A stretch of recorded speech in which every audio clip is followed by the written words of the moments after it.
Show, your number one community building show in the world. Every Wednesday, 6 to 8 p.m. CST, live on Facebook and YouTube. Join us as we discuss pertinent issues that relates to you and I with your host, Alinko. You're listening to the Progressive Mind Show, your number one community building show in the world. Every Wednesday, 6 to 8 p.m. CST, live on Facebook and YouTube.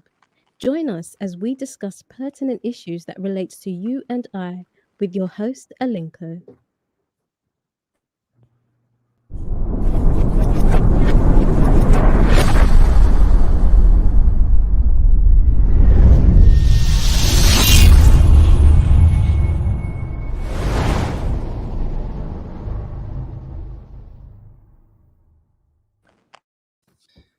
Welcome everyone to this episode. We are very excited to be coming your way. My name is Senna, aka Alinko, and you're watching the Progressive Mind Show live here on Facebook and on YouTube. We are also live on Twitter. This show is being carried by My Star Radio, a Pan-African radio station all the way on the East Coast, Washington, D.C. to be specific. We're currently working on other syndications. We are glad that you joined us. Please help share the feed so we can get this message out this afternoon or this evening for some of you. We will be discussing the Hadza tribe in Tanzania. Before we get into it, I would like to introduce my guest this evening. But before I do that, we will take a short break. When we come back, the show will continue. This is the Progressive Mind Show. Please keep sharing the feed on Facebook and on YouTube. We shall be right back.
Welcome back to the show. Again, my name is Senna, aka Alinko. You are listening to the number one community building show in the world. This afternoon, we have this very interesting topic that we want to discuss with you. It is 5 minutes past 4 p.m.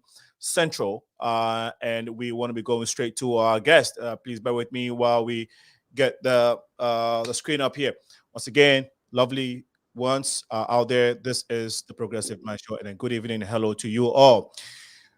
You are going to be listening to a very interesting story, and our guests are going to tell you. They're going to tell us about it. For today's discussion, we are talking about Hadza Heritage, the Hadza Heritage. The tribe is now well known. It's not a well-known one, but we believe to be the oldest. But it is believed to be the oldest tribe, and its origin is in Tanzania.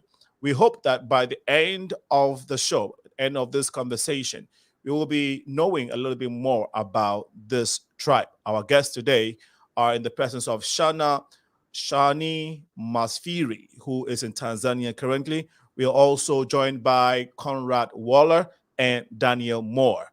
We will be taking their versions or their stories as we go to them now. Now, KONRAD Waller, you are very welcome to the Progressive Mind Show.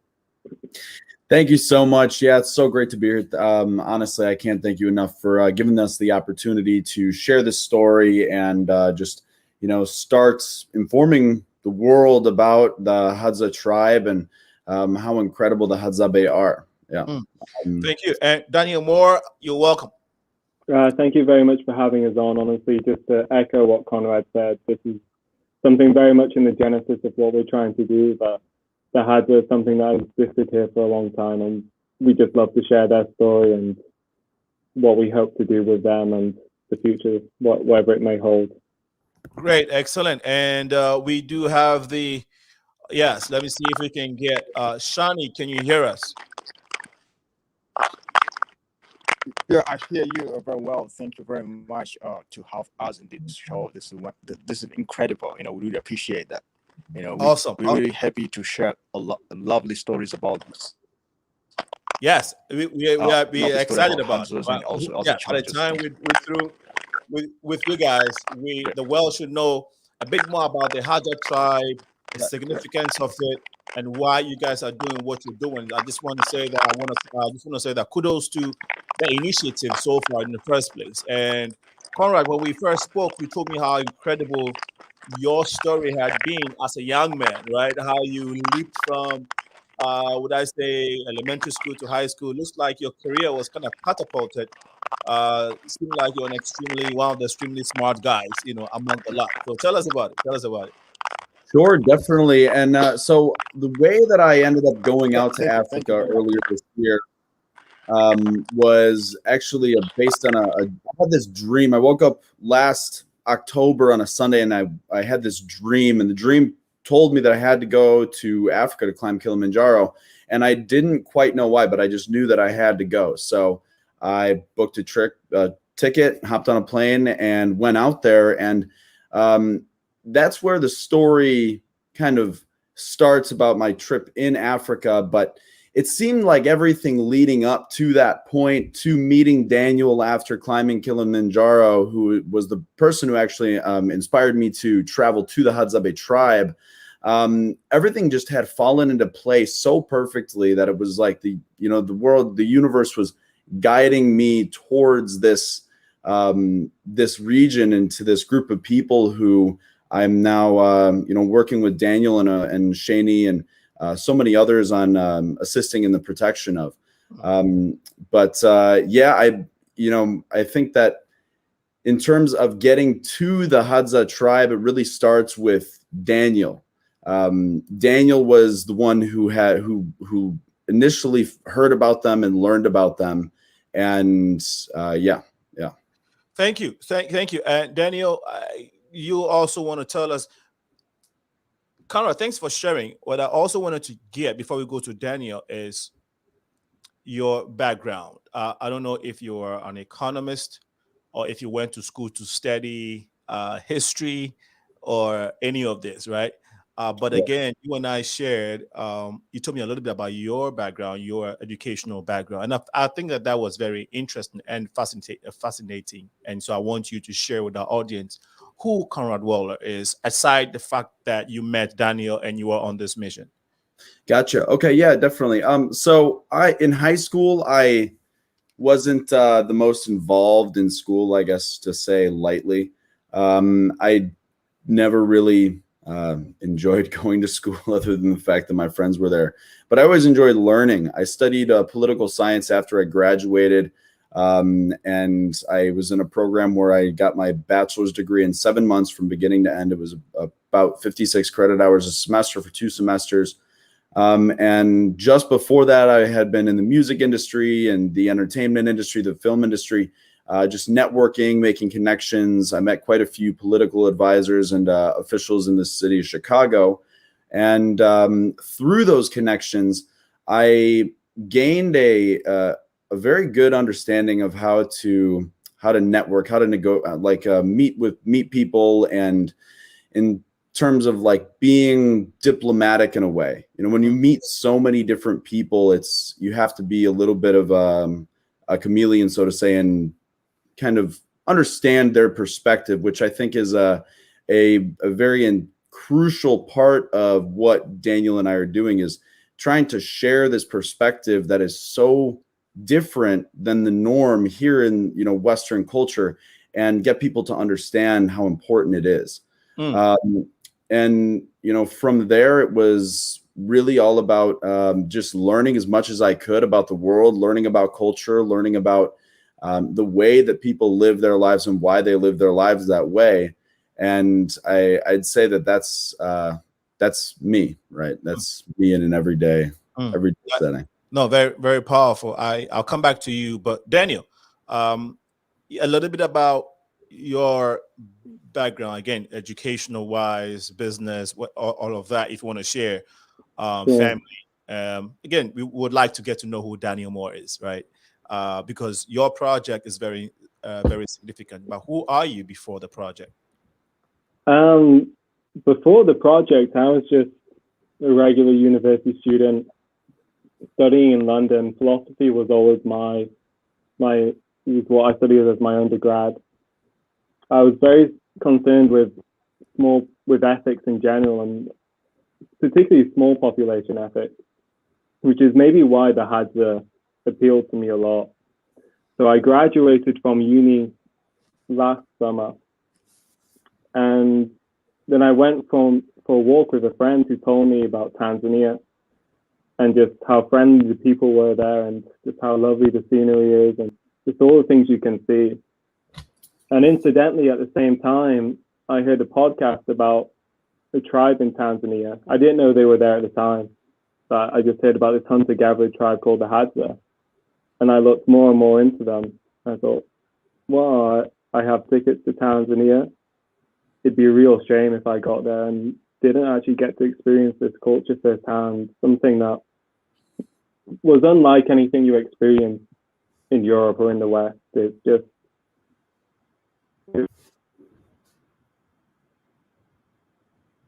as I was on my way up, I get to Arusha, and that's where I meet KONRAD, and I tell him, look, there's this tribe in Lake Eyasi region.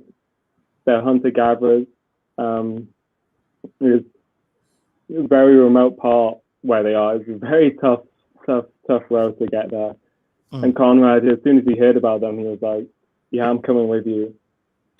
And slowly it's developed into this.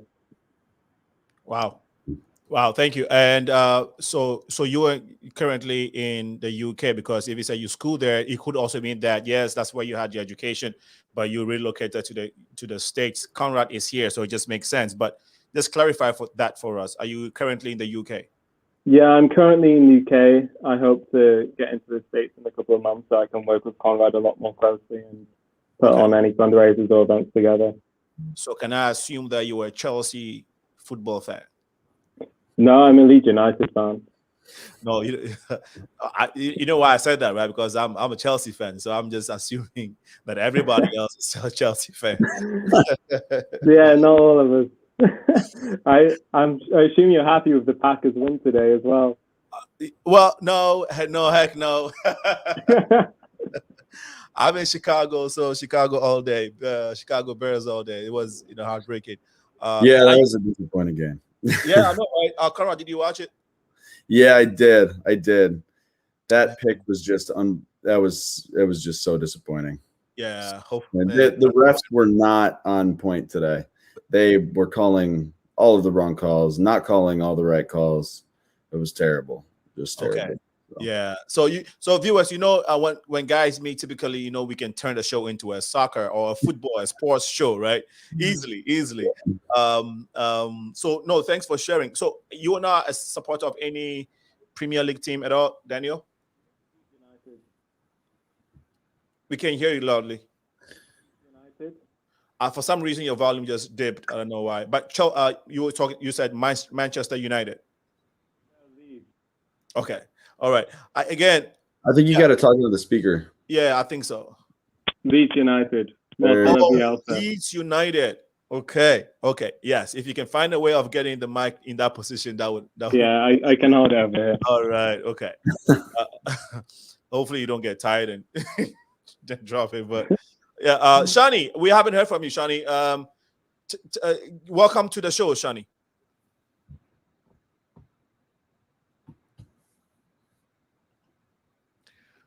Brother Shani. Yeah, Daniel, you might want to help because maybe he can. Yeah, so just to say, Shani right now is in the bush where the Hadza live. So his connection. So that's I feel like that might be we could speak about Shani a little bit here. So Shani is he's actually a Hadza tribe member. Oh, here he is. Here he is. You guys hear me? Yes, we can hear you. Tell us who Shani is. I know you were. Okay, great. Yeah, go ahead. I mute my mic. Yeah. Okay, thank you for this opportunity again. Once again, you know, my historical background of my education was started in 1999. You know, I was no idea all about the school, but you know, thank you a lot from our government because they tried to sponsor and give opportunity to get educations. And then I done my primary school in 2005, and then I joined to secondary school all the way up to A level. I mean, advanced education here in Tanzania. And I studied in political science. And after 2 years, and then I joined the University of my community to study the Bachelor of Law, and then I done 2018, and then I got scholarship to join the University of Arizona. I studied there for 1 year and a half, studied about indigenous people, laws, and police. And it was very interesting program for me because I learned a lot of challenges, you know, about the indigenous people and history stuff, and how people they went through the colonial areas. And it was one of the best experiences I've been experienced when I was being in America. And then I came back home and I stayed with my family, with my wife, you know, because I have a wife with 2 kids. I love my wife a lot and my kids. And I live in here with the entire communities. And every day I wake up and you see my friends, my family. They always out going to the bush hunting and come back. And on myself, I try to hunt myself.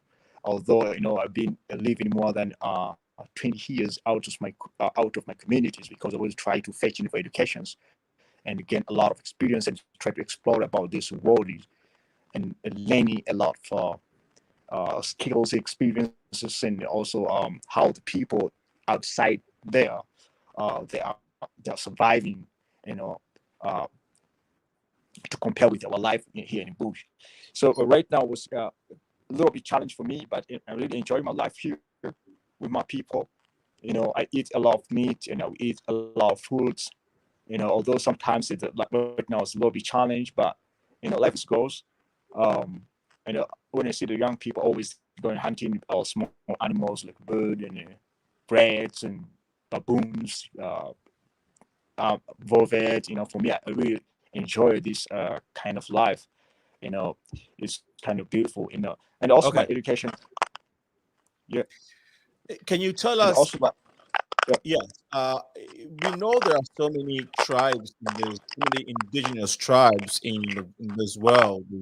When you go to the Amazon area, of course, in Africa and other parts of the world. But you being a Hadza, you belonging to the Hadza tribe. Can you tell us, as far as you know, how long you think this tribe has been in existence for?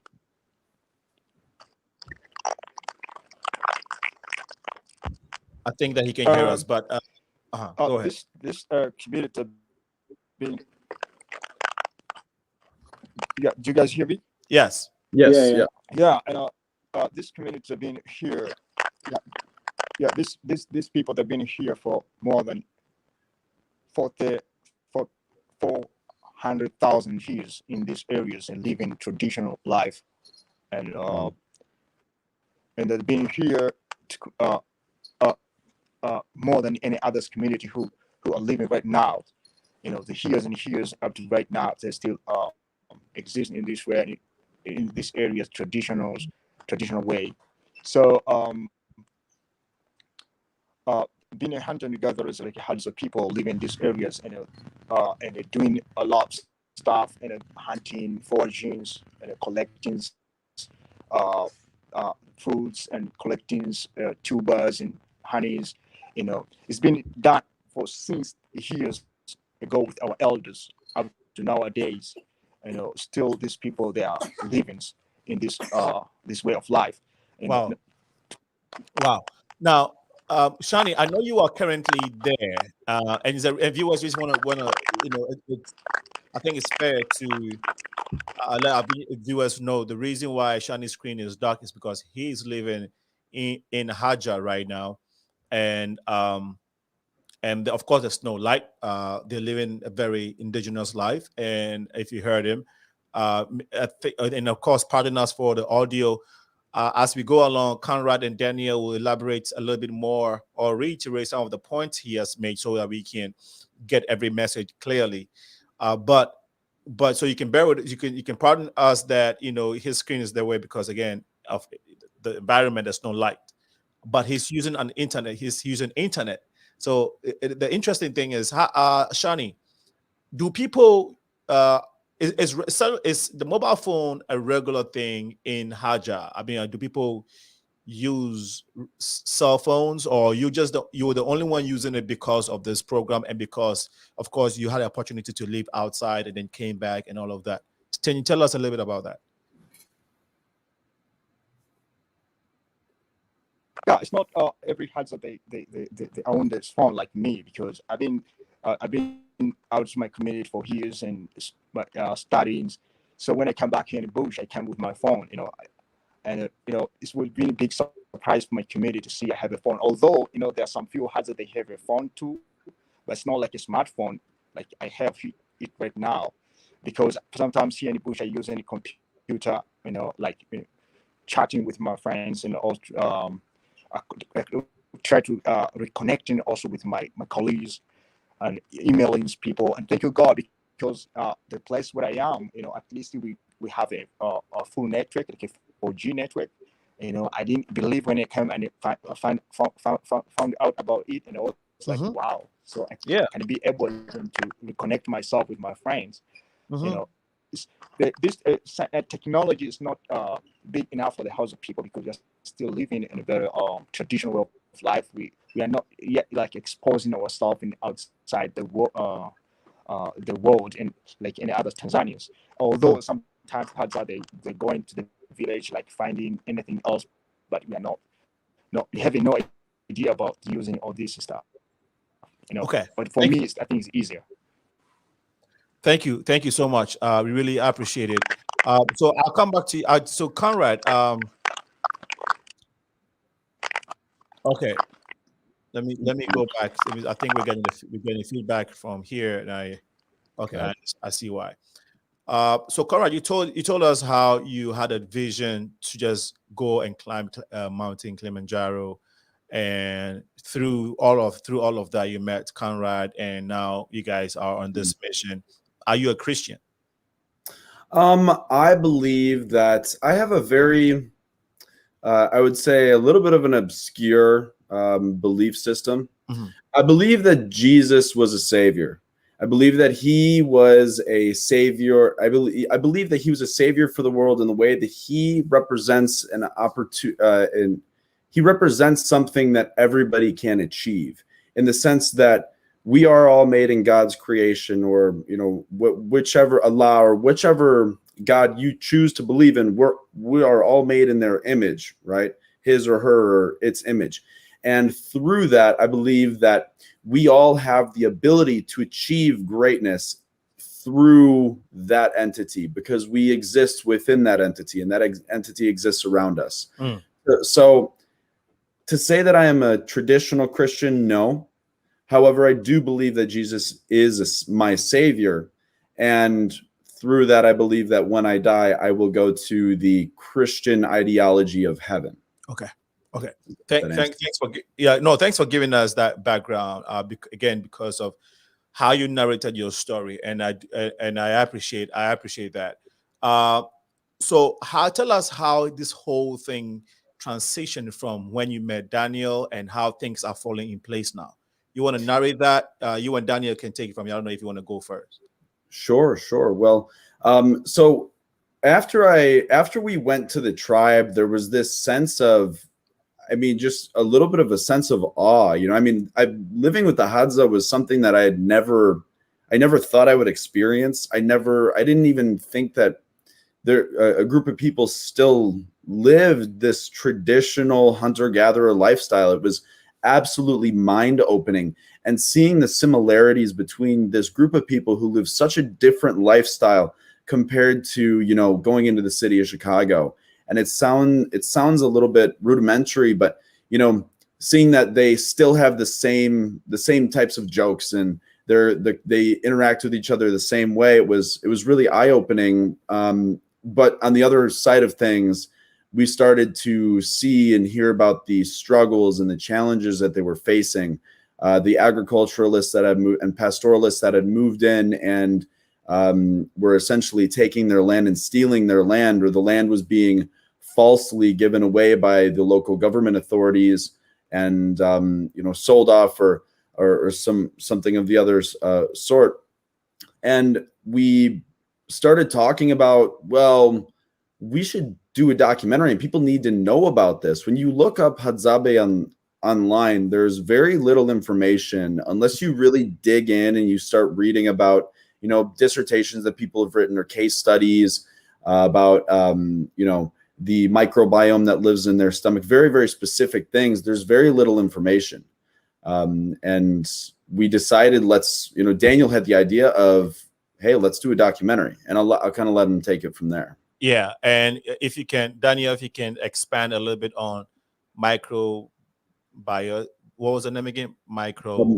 Microbiomes. Yeah. Microbiomes live in their stomachs. In the gut. Yes. Okay. I don't know. What's the significance? I'm curious. I want. So what I do know is that when we spent a week with the Hadza when we were in Tanzania, and that final day, we joined them on a 10 to 12 hour hunt, and they came away with nothing. They barely had anything to eat for that day, and we got a sense as when we were leaving, we were gonna go eat beans in the town, go have a shower, and just go back to our normal lives back home.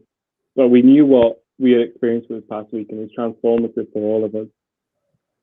And it basically gave a sense of us like, there's something that needs to be done here, whether we're the people to do it or we don't know what's going on in this area. And that's why we brought SHANI into the team, a Hadza tribe member who can represent us and give them the thoughts that maybe we've missed something or something else. And just basically build up a portfolio of ideas of what's happened in the past and what's happening now, the current threats that they're facing.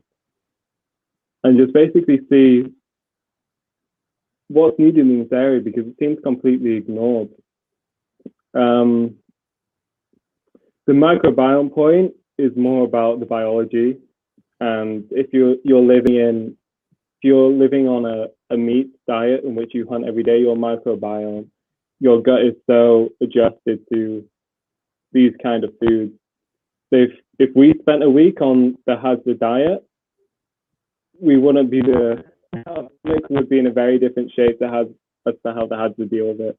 Yeah, and keep getting your mic closer to you. You might want to hang it around your button, the top button. There you go. There, easy. Yeah. Yeah, I think I'm too much better. It's not quite better. Not quite better. Just you don't have to. It's got to be like in front of you a little bit. Is that better for you? Yes. Okay, good. In terms of the microbiome, that's something that researchers who have spent even just a few days with them on the berries diet and just eating meat and whatever baboons or porcupines that they find, they notice there's a complete change in their gut and how it functions. which is what makes part of the Hadza so distinct. You know, they don't live the same as everyone else, but the way that they live is so enriching. It's so in tune with everything that's going on. They're basically walking encyclopedias of nature.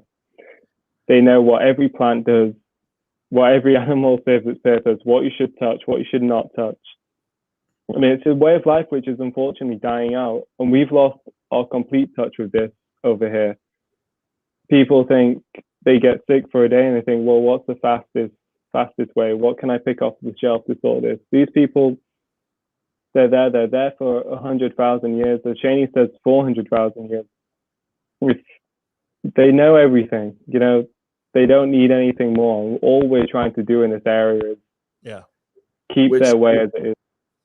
I want to build off of, I wanted to talk about this earlier as well. When, you know, talking about 400,000 years is a long time. There's a region just north of where the current Hadza territory is located, and they call it the cradle of life. It's a gorge that essentially they found over 30 different hominid like points in hominid evolution, skeletons from them, and that was just north of there. There's also been the oldest human footprint, fossilized footprint, was found in the area as well.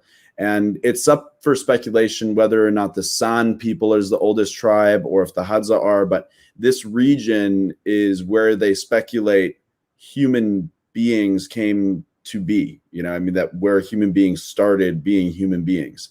And, you know, living in tribes and starting to do these things, learning how to use tools, stuff like this. And we're talking, you know, 400,000 years ago.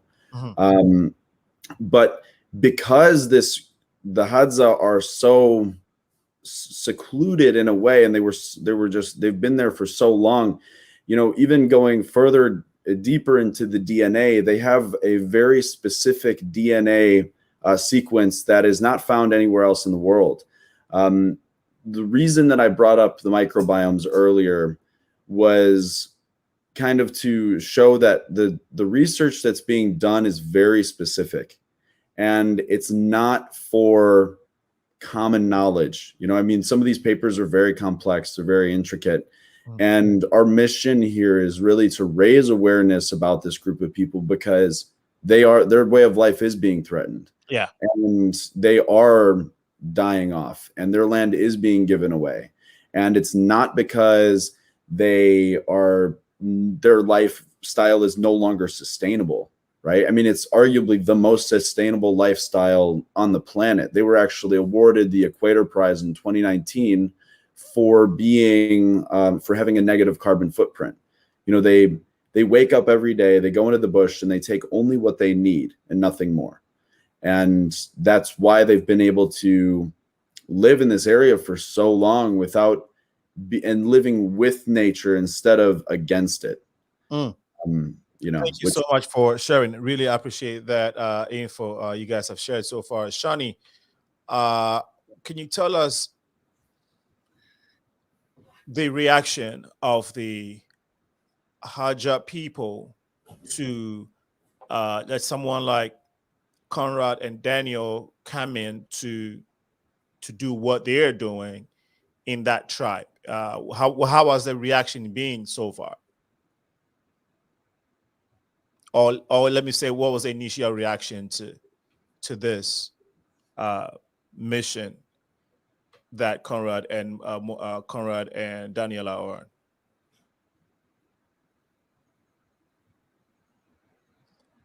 on? Can you come to visit us as positive. Okay, we couldn't hear you earlier, so if you can, you know, start all over. My apologies. Yeah, do you hear me? Yes, we can hear you. So I think Hadza, you know, reaction for any guest who come to visit us was positive.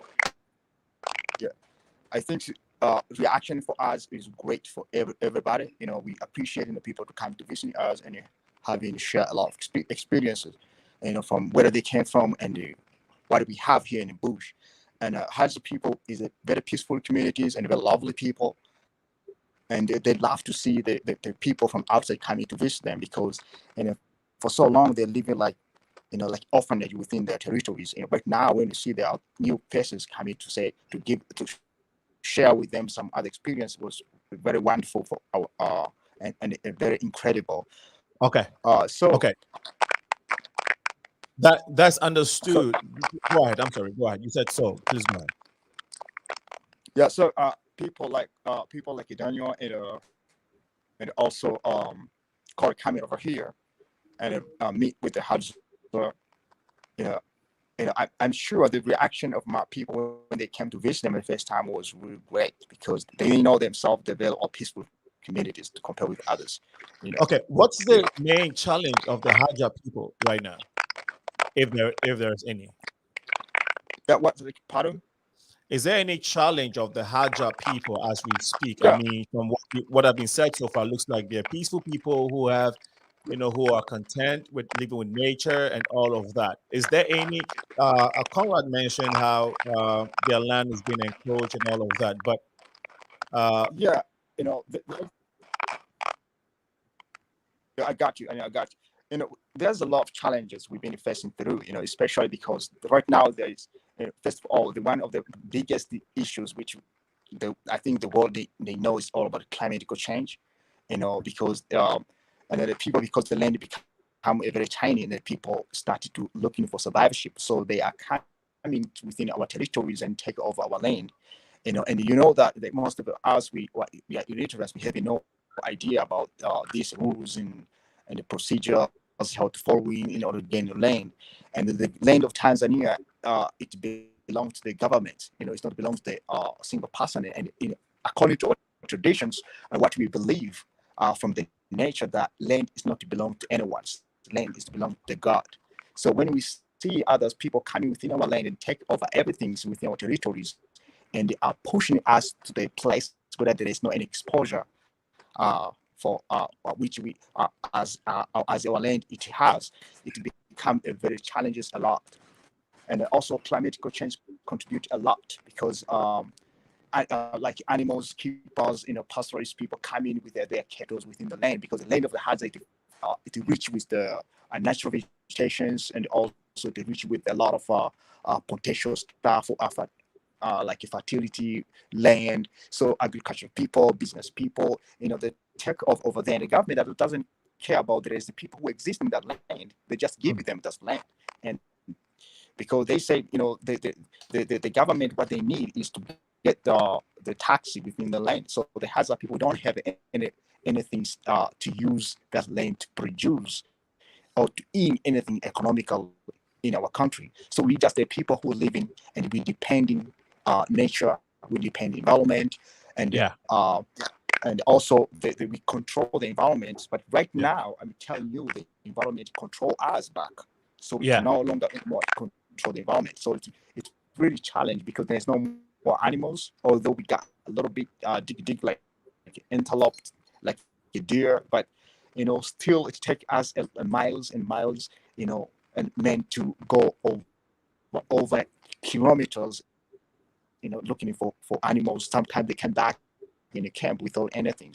And then women also, they always going to gatherings, they collect their foods. It become a very challenge, because then there's no more tree, which they use the tree to collect the food, because those trees that taken down with the pastoralists, they're taken down with the farmers people, and as I said earlier, that Hadza we are be pushing it in the mountains where there's no anything in there we can use to for our daily life.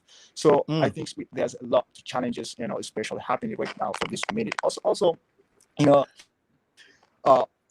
people we are so much very competent into the nature. So when right now it's become a challenge, because we don't have any idea how we're gonna survive in this world. Because we just wake up in the mornings, we don't know what we're gonna do. right. Because you go in the bush, you get nothing, and you come back with nothing. And the children, they need food, but you don't have any idea how you're gonna find the food. And also, you don't have any experiences like others people going maybe to the farms in order to work, to get paid. The Hadza people have no idea about it. We Okay. just living in the bush. We have no any experiences, any skills, any knowledges. So yeah, this is what there's a lot of things going on here. Yeah, it's very tough. The challenges you're facing. Yeah, go ahead, Conrad. I'd like to focus a little bit. I'm glad that you brought up Shani, specifically the food. Like, let's talk about the animals, right? And you go back 200 years or 100 years, and this is something that Daniel and I had asked while we were there, and done some research on as well. There were, Ngorongoro Crater right now is full of animals, right? But that used to be all over the place in these areas. And since agriculturalists and pastoralists have started moving in and developing more since the Bantu expansion, which was really the biggest push of economic development in Africa about 5,000 years ago, they started to push the animals away from these areas where their crops were or where their livestock was, because they had to protect the livestock.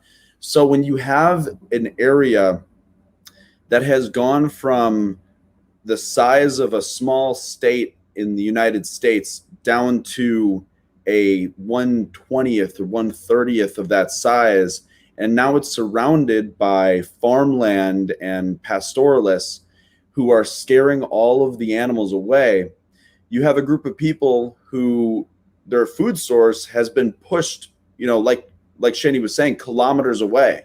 So they're being told, you're not allowed to hunt on this land over here because this is protected land. You can hunt on this land, but the land that you're allowed to hunt on doesn't have any animals on it. And they're running into this issue where Hadza are going to areas where they know there are animals, but that land was theirs at one time, but now it's not because it's been given away, or the new deed in 2011 said that it's not their land, and they're getting into trouble because they're just trying to find food. Moving on to the foraging. So the agriculturalists out there specifically, they're using a lot of the water for irrigation.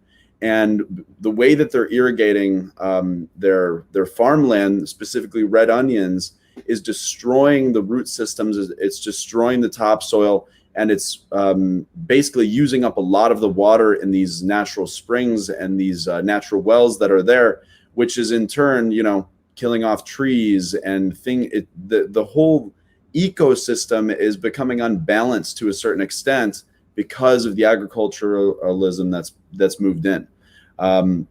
So yes, one of an issue is that, and a struggle that they face is, their food source is going away and stuff like this, but it's because of these bigger issues that they don't have control over it whatsoever. Yeah. And it's going to be very hard to get it back fully. I really don't know too much about how that would work, to be honest, because I don't study ecosystems, but it's yeah. Daniel, did you want to add anything to what they have said so far? A lot of it is to do with building up the local people's knowledge. A lot of the actions that are taking on due to the fact that they just think they can use that land freely. It's more of the fact that they don't really have the systems in place and the resources in place to say, like, the fertilizer that you're using on this soil is actually doing more damage than good. The intensification of onion farming, as Konrad mentioned, it's the water irrigation that's the issue, and drying up the land. The Hadza, they could exist quite finely in this area if a lot of this outside land and the deforestation and the selling of farmland wasn't an issue. The animals would come back. There is the other issue of the fact that the pastoralists and the other tribes in this area do tend to scare away farmland, but these tribes have existed there for 100 to 200 years as well, and there's been no issue. It's only now that Hadza think maybe we don't make it the next decade, and it's becoming more pressing in terms of the imbalance, as Konrad said, that we don't know how to strike that balance between what's economical and what's actually beneficial for this land. Because this land is very rich. I have a question for you, Daniel. So there's this issue with the animals and stuff like this, and if these other groups have been there for 100-200 years, then I would imagine that it's not an immediate thing, right? There's this developmental influence that a pastoralist group of pastoralists have on land. Like 200 years ago, maybe there was only a small group of pastoralists that moved out there to get away from one of the larger cities or tribal communities, and then they started creating a community there. How do you think it affected them over time? You know what I mean? It's the expansion of it all. Sure. Whether that be onion farming, bringing jobs from outer cities into the Mongolia region, or if it be pastoralists thinking, hey, we've got a good stretch of land here, come join us too. It's all a process, and over time it puts strain on the land. It's going to happen. Okay, let's try and back up a little bit based off the little exchange there, and it's something that I wanted to do earlier, but the conversation has been growing organically. So I guess it's also it's okay that we go back to it. But I want to inform our audience that this is the Progressive Mind Show, and we are engaging Daniel Moore, Konrad Waller, and SHANI Mongola, who belongs to the Hadza tribe and is currently in Tanzania, broadcasting live from there. We're trying to create the awareness of the Hadza tribe, and also trying to see how we can help preserve their natural existence. I think that before the show we mentioned that we haven't heard too much about the Hadza tribe in Tanzania, but at the end of this show, we hope that we would have created a little bit more awareness, information, and knowledge about this tribe, the importance of preserving their tribe, because it's the world oldest tribe. So please help share the feed if you're watching on Facebook and on YouTube. This is very, very important to our community. And so, Daniel, how many times had you visited Africa prior to you meeting Konrad? That was my first time going to Tanzania back in December. And so, Konrad, you had this vision to climb Mountain Kilimanjaro, right? Yes. And then on your way to doing that, or while you were doing that, you met Konrad there. I mean, you met Daniel. So I was only supposed to stay in Africa for 18 days. My plan was to go to, I had 5 return flights. I changed my ticket 5 times. I went out there to climb Kilimanjaro. And once I climbed Kilimanjaro, which was an unbelievable experience to anybody watching this, if you have an opportunity to do that, I really recommend it. It's such an internal journey. I don't think that I would have been prepared to do what I was, going to do, and what I have done and what we are doing. If I hadn't climbed that mountain, it was an internal battle that allowed me to explore how far I'm willing to push myself to succeed and achieve a goal. And there's something very valuable in that, So once I was done climbing that, I had a really bad sunburn on my face. I was extremely dehydrated because I ran out of water on my summit day, and I didn't have sunscreen. So I was recovering in a hostel, and I also had hookworms. And I was really just, I was not in great shape for a couple of days there, honestly. I was sitting outside by a fire at like 11:30, and Daniel and another one of our friends, Magdalena, they walk into the hostel and they're barefoot. They're like carrying their shoes in their hands. They're like muddy up to their, just below their knees. And I'm sitting there going, I have to travel with these people. I didn't know why.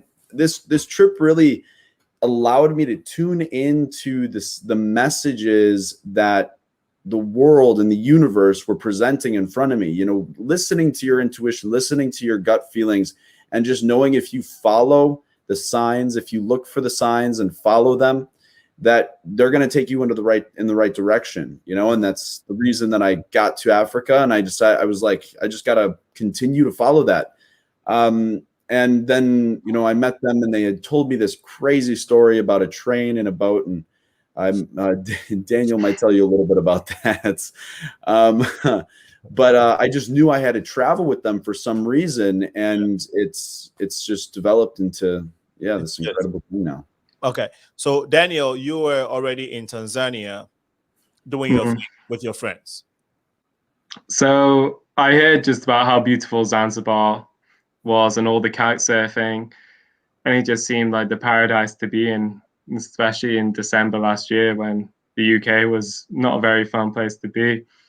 So I ventured out there, and I heard about the Hadza, as I mentioned before, and I thought, well, if I'm in the area, I feel like it would be one of the richest experiences of my life if I could go find this tribe and actually spend time and see a culture that doesn't depend on anything outside of themselves. And apart from the food that they hunt every day, they don't need anything else. And to be someone who lives in London, where all you have are skyscrapers and big lights and money just thrown around everywhere, it just seemed like the complete, not opposite, but everything that I should have been, everything that feels the most real. And on the way, I thought, well, I met my friend Magdalena, and we ventured over to Dar es Salaam. Then on the way up, we took a 20-hour train to Arusha. And then Arusha, we get to this banana farm, and that's where we meet Konrad. And he saw us walking in. Yeah, we didn't have any shoes on our feet. We just been on the 20-hour train, and on a train with a fire in the middle of the train or something like that. And the guy they told me a story about this guy who was having night terrors for like hours and hours. I've never met anyone who screams in their sleep before, but the one time I do, I happen to be sharing a cabin with them. Tell us, so how did it go? What was that story? The specific story of the train or before? The train and the boat. I hear there were two funny stories. The boat story was more chaotic. All right, tell us. Give us a train the chaotic one. Yeah, so the train story was just an experience to have. My first time in mainland Africa, to be going 20 hours through and seeing the whole countryside of Tanzania and seeing all the people approaching the train, selling their corn, and just really feeling like I'm somewhere completely different now, and I have a destination in mind, and it's this specific group of people. And each hour you go past, you meet new people on the train, and we didn't really fall asleep because the guy didn't tell us that he might scream in his sleep all night. But we wake up the next day and we find ourselves in Arusha, which they have a sign at Arusha which says Geneva of Africa, because it's a place where they signed a lot of peace treaties among African nations, especially in East Africa. Mm-hmm. So to be in a place that was actually quite a historic city as well. Mm-hmm. We got to Arusha. We found this banana farm, but it was like a very small community. People I've met since I was there as well. And when I got there, we met Konrad and a few other people. We told them of our plans. Like, the reason we're in Tanzania is because you missed the boat experience before you met. So the boat experience was going from Zanzibar to Dar es Salaam. And usually there's two ways to do this. You either take the commercial flights or you go on the ferry. We decided to pay a fisherman to take us over the Zanzibar Channel.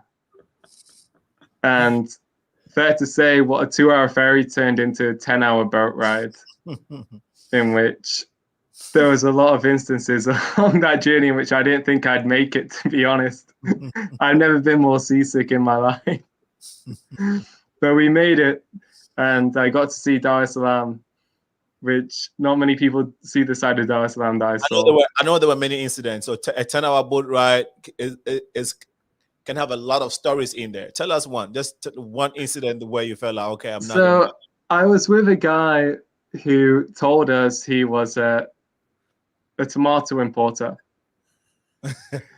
And he came on the boat ride with us. Uh-huh. And about 2 hours into the boat journey, the fishermen who we were with, they stopped the boat. Mm. And we couldn't see any land at this point, but they were pointing far into the distance, saying they looked like quite concerned. And slowly we could see this crate floating in the ocean. Mm. And they pulled over towards the crate and they pulled it aboard. And there's this crate full of tomatoes.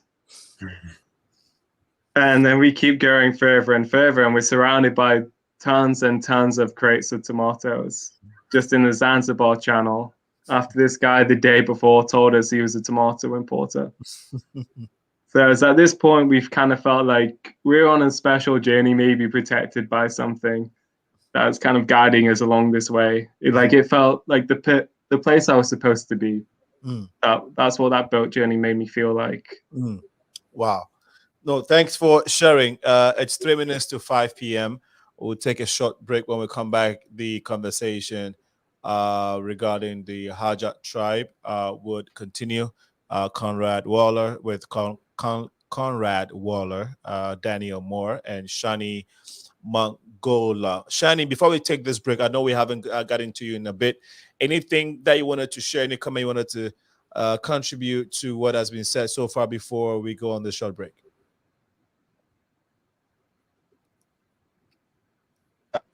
I think for me, I want to share a little bit my experience when I was in America. I said Daniel and Corey. Yeah, we can hear you good, but if you can lift up your voice a little bit more, it would help us a lot. If you can, that's fine. Yeah, I just want to try to share with you my experience when I was being in America. It was really fun for me. Because I went in Arizona and the first time I landed with airplane, I was like, wow, what I am, because I never been in the big cities like that. Mm-hmm. And then I went. My next day, I went to one of the like shopping mall, and there's a food over there.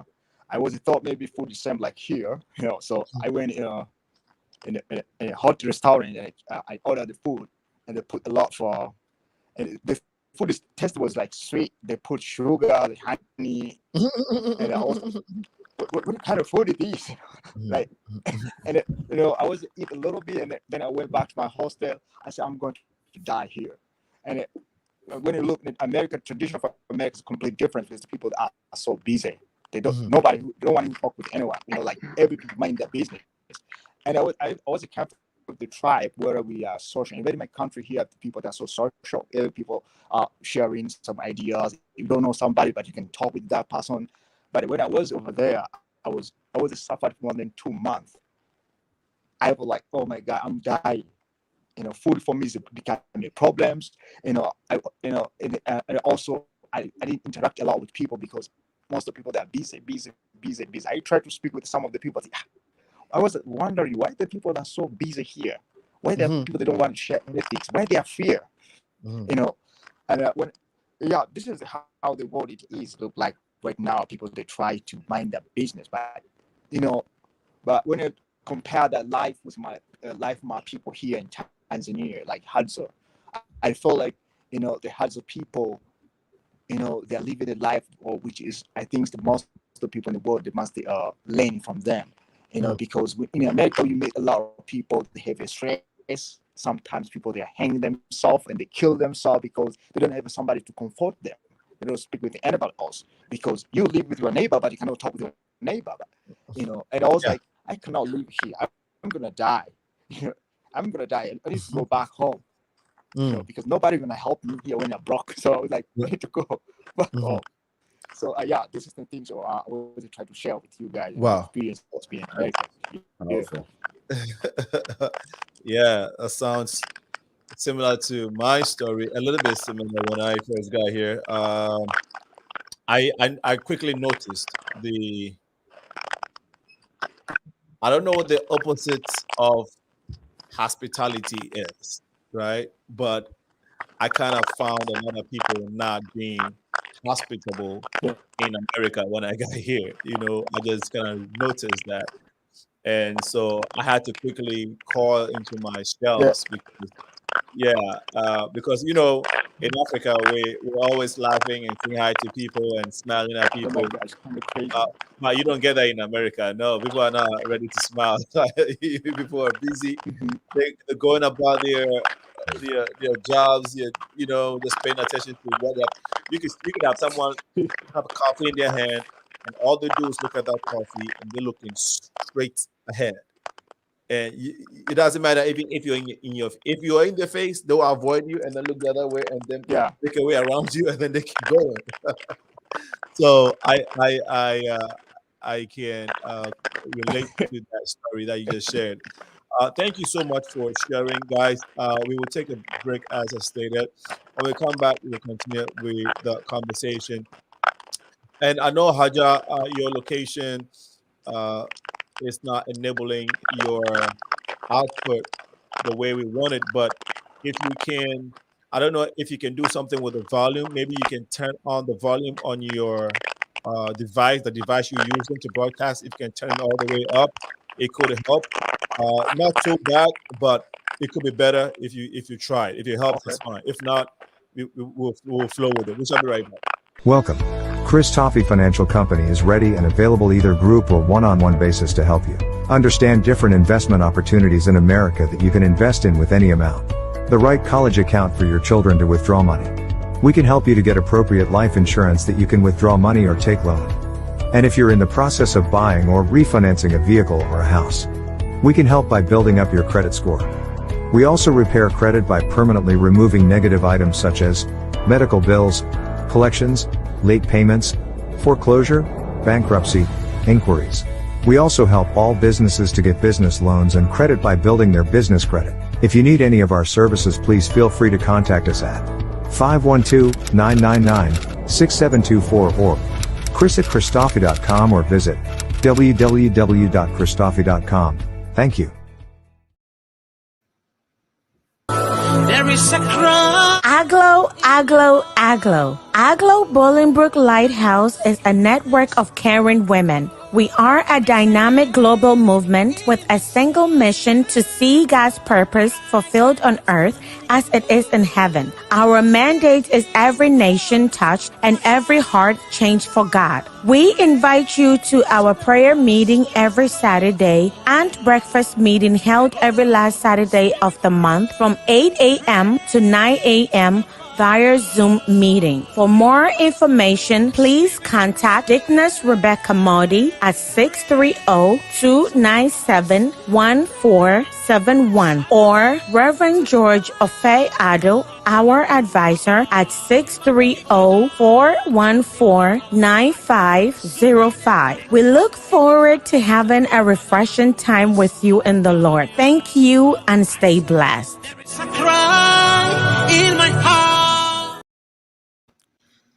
Welcome back to the show. This is the Progressive Minds, and we will go straight to Konrad, who is still here with us. If you someone who is trying to build your credit or trying to find avenues where you can invest your finances, if you need CPA services, you know you can contact Chris Toffee. Chris Toffee. If you look up Chris Toffee on the internet, it pops up. They are willing to assist you in even getting life insurance, helping putting your credit together, and also assisting you in other financial needs and showing you tools that you can use in online financial investment. Very, very critical. Chris Toffee. You also want to check out the Progressive Mind Show website. We are encouraging the community to help donate to us. This is how we keep bringing you these weekly shows.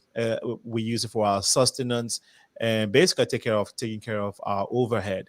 And so we're appealing to the community. The Progressive Mind Show is a 501c, and we need your assistance, both in kind and in cash. Of course, you can donate on the website. If you want to send it to us via Cash App, it's Sena Alinko. The Cash App, the $ Sena Alinko. $ Sena Alinko. It comes to us directly. Or you can visit our website, theprogressivemindshow.com. If you type that, it pops up. If not, thepmsshow.com. thepmsshow.com. We want to go to our okay. So Daniel is back. Gentlemen, we have been discussing the Hadza Heritage, an assistance to protecting the world's oldest tribe. How do you conclude? I know you probably researched, but how do we authenticate that? Yes, this actually is how happens to be the world's oldest tribe in today. I mean, it's completely disputed. I don't think there's any way that someone can definitively say this is the world's oldest tribe. We generally say they're one of, because I think you can factually say they're probably at least one of the three oldest tribes. You got the San people and the Kasaris also, and they all vary. There's some estimates which could place the Hadza as the oldest. Some could place as the San people 100,000 years older. It depends where you work from. The one thing for me when I look at it is the language. So the Hadza speak Hadzane, which is a linguistic isolate, which is a language which is completely distinct from any other language in the world. They use a click sound, which is similar to the Kosian Bushmen as well. So the language researchers have shown that there's no real connection between those two languages. So it shows that these two tribes came from different eras and have managed to create a community completely separate from each other. Well, not only that, it's like so if you have like a romantic language, it's based off of Latin, right? So you have Spanish, then you have Portuguese, then you have Romanian, then you have Italian, the romantic languages. But this is like the Latin. This is like a Latin form, if that makes sense. Like it's the first of its kind, essentially. Okay. All right. Thanks. So that we don't go into history, we're not. Today's not a history lesson day. We basically want to talk about why you guys are doing what you're doing, and so thanks for sharing so far. And we want to look at you talked about the government intrusion on the land, or government posing as one of the challenges that the Hadza Heritage or the Hadza tribe is facing. There were news about Hadza locals being arrested. How do you want to touch on that a little bit, Konrad? Yeah, I'd like to first say that there is quite a bit of, from what I've read and who I've spoken to, the Tanzanian government obviously they're very, very focused on tourism. And because they are very focused on tourism, it seems like they make quite a few decisions based on that factor. So currently we are, I have a colleague here who, shout out to Sean Tenner for getting me in touch with you, as well as quite a few other people. He's been an absolute tremendous help on this project, and his support has given us an opportunity to make this a real something real. But he got us in touch with somebody named Miraji out in Tanzania, who works closely with the Tanzanian government. He's an official with one of the ministries out there, and they are in support of what we're doing. We'll be partnering with them in regards to research resources, as well as access to any local and national government officials when it gets to that. But in the past, it seems that the decisions that were made were purely based on from a money standpoint, and apparently they're now interested in protecting the tribes, but it seemed like for a long time they didn't, because nobody was advocating for them. And now that somebody is trying to do their part in advocating for them, they're kind of jumping on the train. So it's a little bit of an interesting situation. Okay. If that makes sense. Yeah. Okay. It does. Did you want to add anything to that, Daniel? Yeah, I think it's a lot of it within the Tanzanian government is the general perception of what the Hadza are within Tanzania. I mean, this is something SHANI spoke to us about a lot, is that the Hadza, well, not the Hadza government, the Tanzanian government, a lot of officials in the government don't view the Hadza as SHANI would say, humans. They see them as people who are homeless, they're animals, they just live out in the wild, and that's who they are. And some Tanzanian officials actually say they follow what Julius Nyerere, the first president of Tanzania, said, no, we should support all of our tribes, no matter how they want to live. Others have a view that they need to be integrated into modern society, they need to take up jobs, they need to basically just change their whole culture and their whole lifestyle to accommodate the new laws and this new world that we're entering. Mm-hmm. Whereas that's the whole purpose of our project, and wanting to work with the government, with the Hadza, say, honestly, it doesn't have to be this way. Mm-hmm. Mm-hmm. That they should have both options. They should have the bush, or they should also have the option to say, no, we want to go to school, we want to do this. But they shouldn't ever be coerced or forced into either lifestyle. And unfortunately, many people in Tanzanian government, they use it as an excuse to sell off their land to many people in the Middle East and many different families.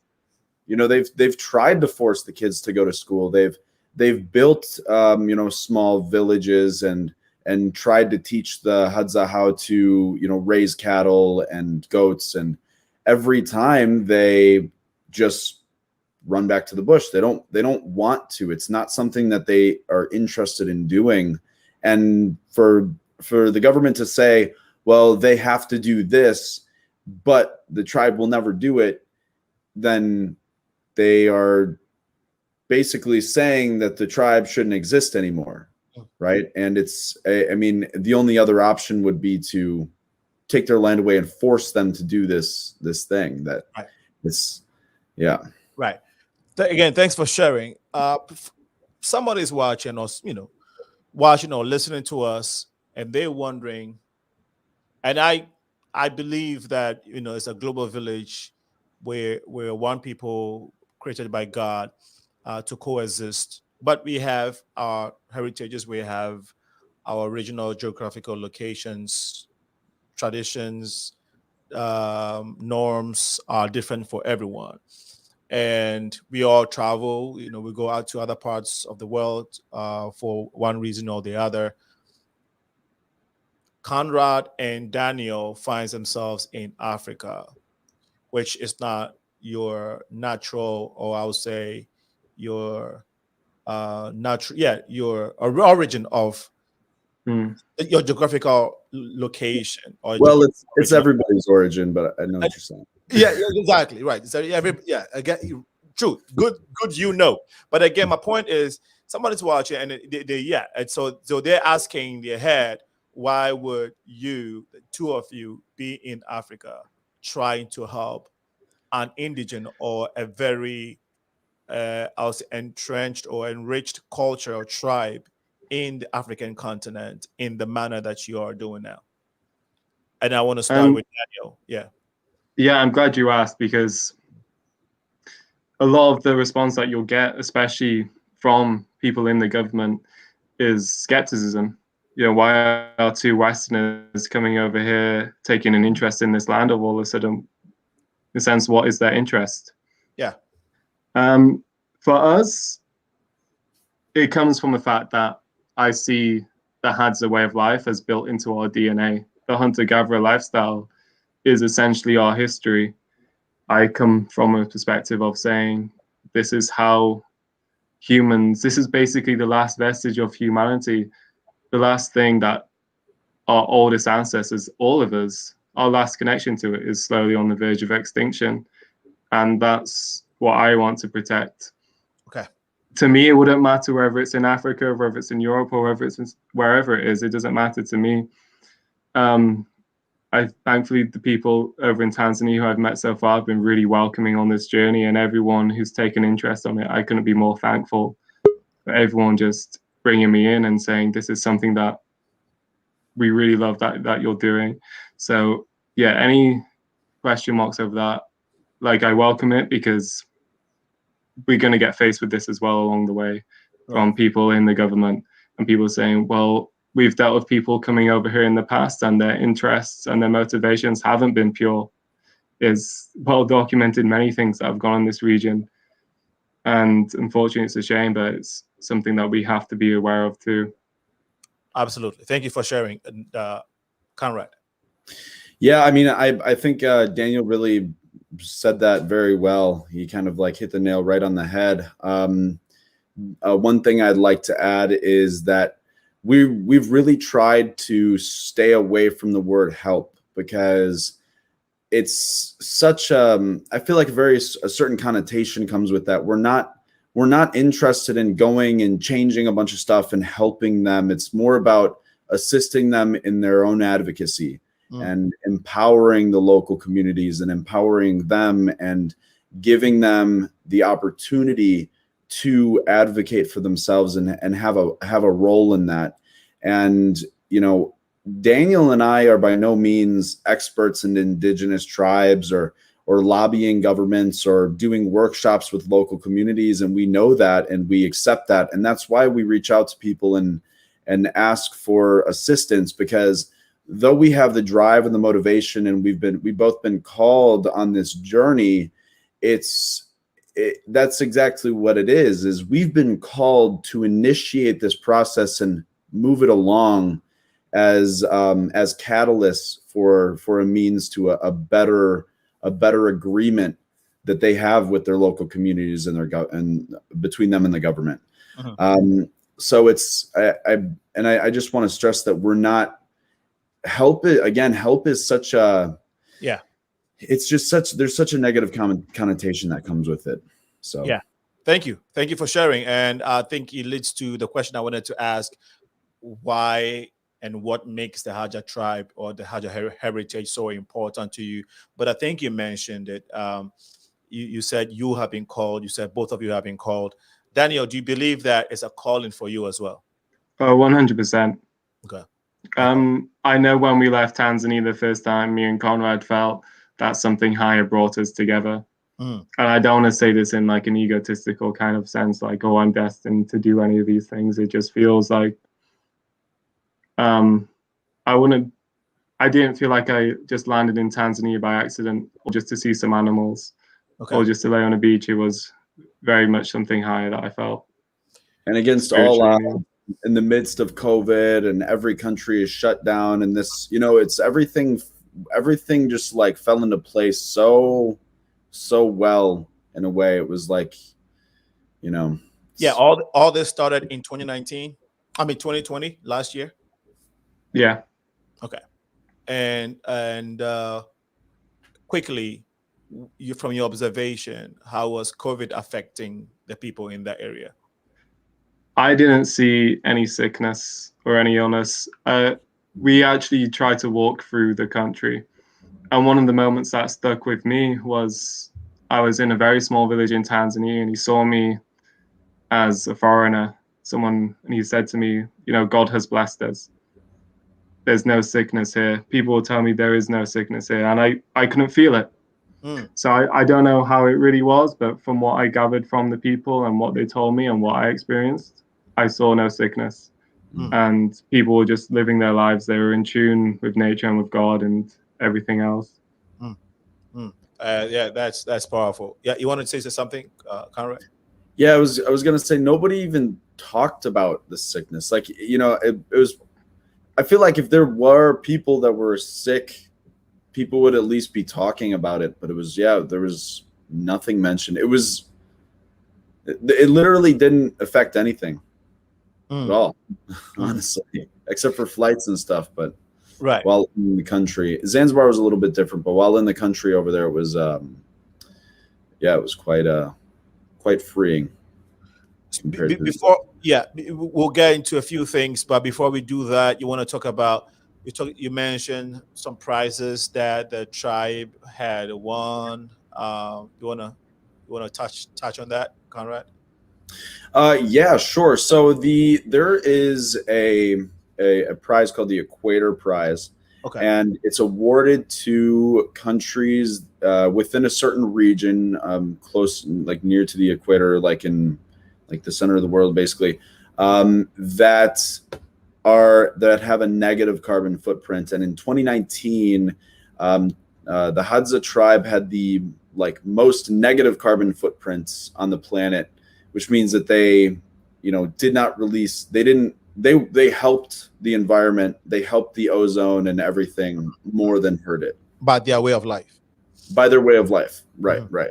Sustainability. They're a perfectly sustainable culture.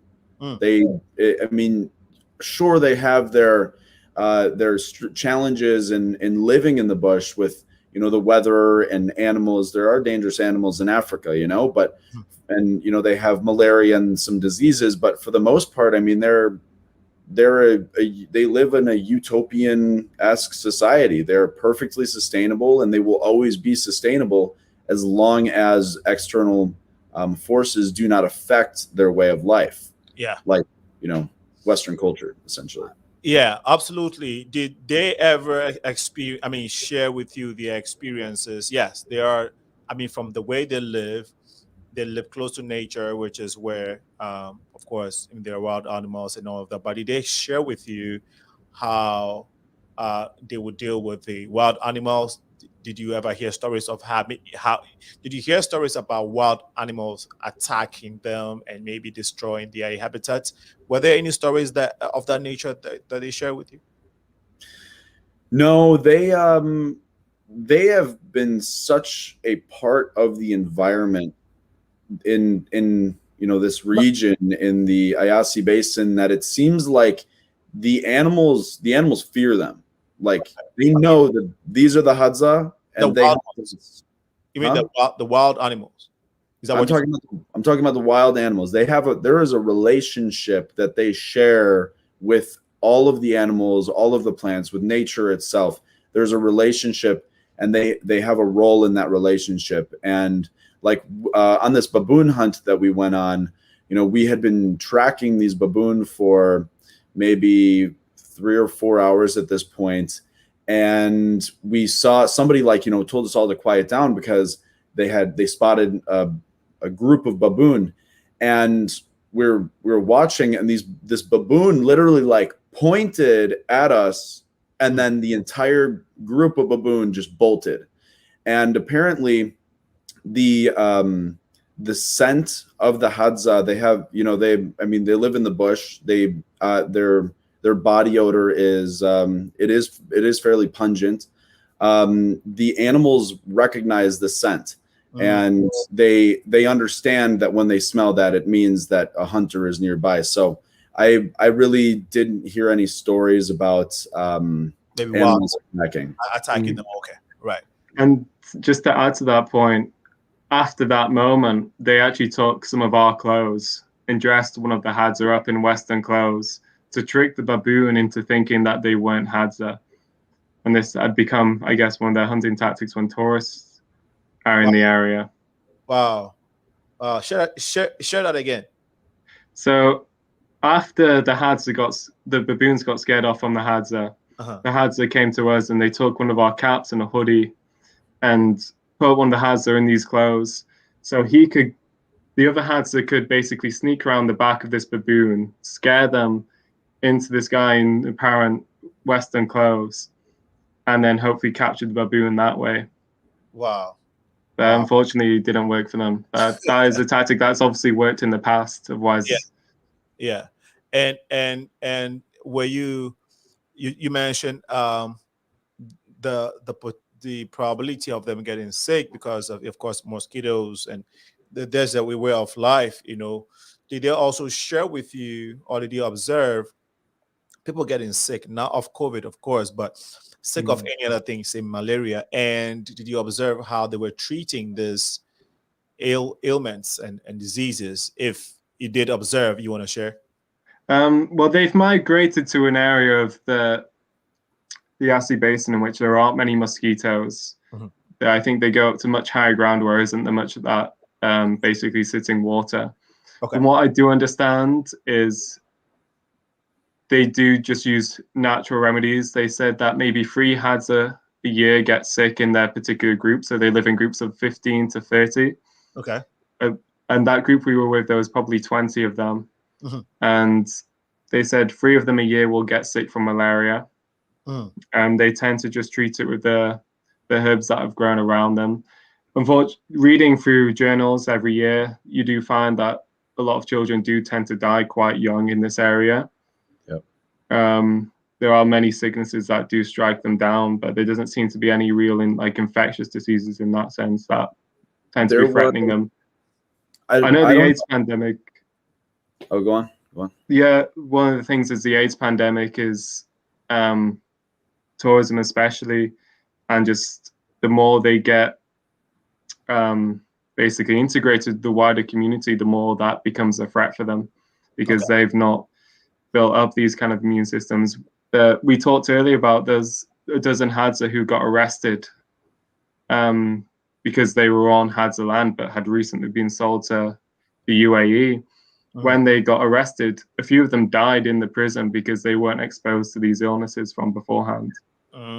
So actually being in the bush, I don't think sickness was something that came up very often.